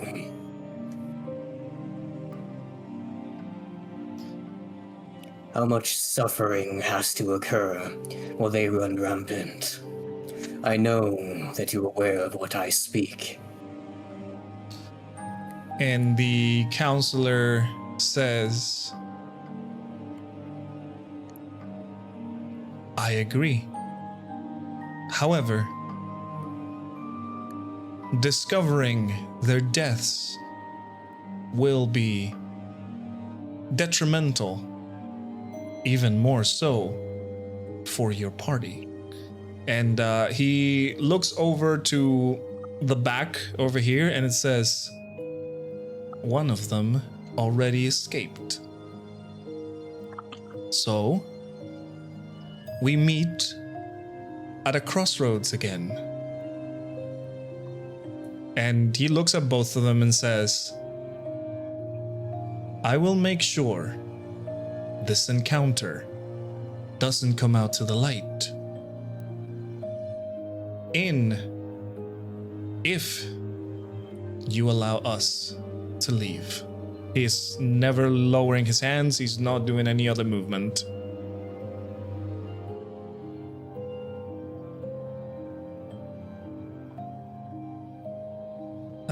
Rin says, you're bloody right, I'm taking him home. And then looks angry, and you can tell like Rin would just go and pounce immediately. But then she looks at Ambrose and says, he's right. We need to go. I have who I wanted. Let's get the fuck out of here, Rock Boy. Counselor, I will make this clear. You know who I am, and I think I have an idea of who you are. Your silence means something. I am a paladin who follows Vithius. If that means having to save someone, even like you, so be it. I don't think that you are the same as the others. However, you are still aiding them. I just hope that is not out of free will.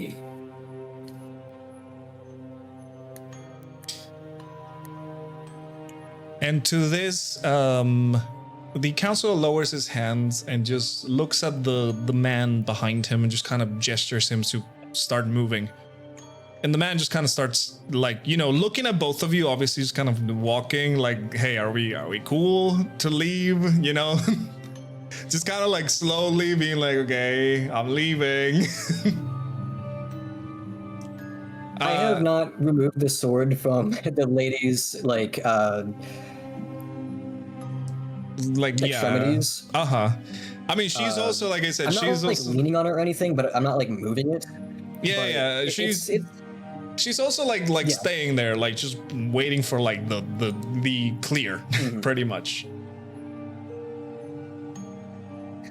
I will note though that like the grip on my sword is extremely tight, and you can, for her at least, you can hear kind of like the clinking of me like not like purposefully not moving, the slight like shake of my hand from holding it so tightly, and then of course the energy line is kind of like pulsating rather vibrantly.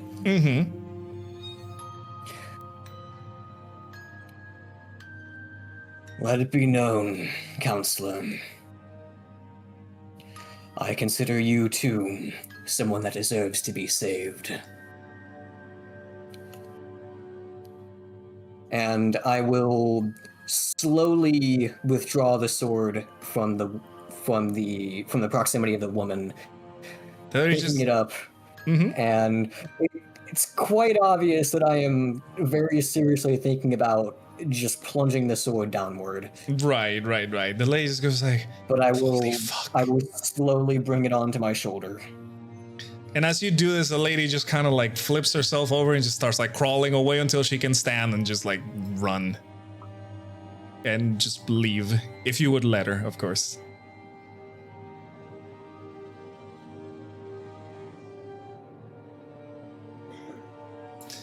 And Rin stays in place, her arms back, kind of supporting the broken robot with like a piggyback. And it goes, "Maybe not now, but you will tell us what the hells you guys did here. What you did to Echoes." And the counselor just kind of gives a very brief nod as he also starts walking away. Obviously, always facing you, not like letting you like, you know, not letting his back at you. But he slowly walks away with the other guy that's kind of like, "Okay, can we leave?" Like, you know, slowly. And as they are like far enough, this guy just runs off, just runs away. Go figure. And the counselor stops, turns around to glance at both of you for one quick second. And within the stacks of paper that he had, he grabs one of them and just drops it on the ground as he also quickly vanishes into the sewers again. I'll say as he's moving away, rather angrily, "Do not forget what I said." Yeah, and you can hear like the running, and then suddenly like the running gets further and further and further until you can't hear anything. They're gone. I'll look towards Rin. I imagine we probably have similar expressions on our face, not exactly being happy. So I'm sure 100% Rin is doing a bit worse considering her personal involvement in this one. I'm just looking more annoyed and not happy. I'm sure Rin is a bit more than just that. But I will go ahead and pick up that paper. Yeah, it is a rolled up piece of parchment. As I said, Rin would say, as she's moving forward, her ears are like flat. She's very angry and like angry crying as well. And she goes, let's get the fuck out of here, as she also starts to head out, getting the robot on her back. And as you grab the paper, Ambrose, we're gonna leave the session right there. Next session, we're gonna continue what is happening up on the party, and then we will see what you also have found in this interesting paper that has been dropped, my friends. So I hope you enjoyed this session. Yes. And we will see each other on the next one. Yes, indeed. Have a good day and night, Von Squad. Yes, sir. Goodbye, Nothing Von Squad. bad happened here.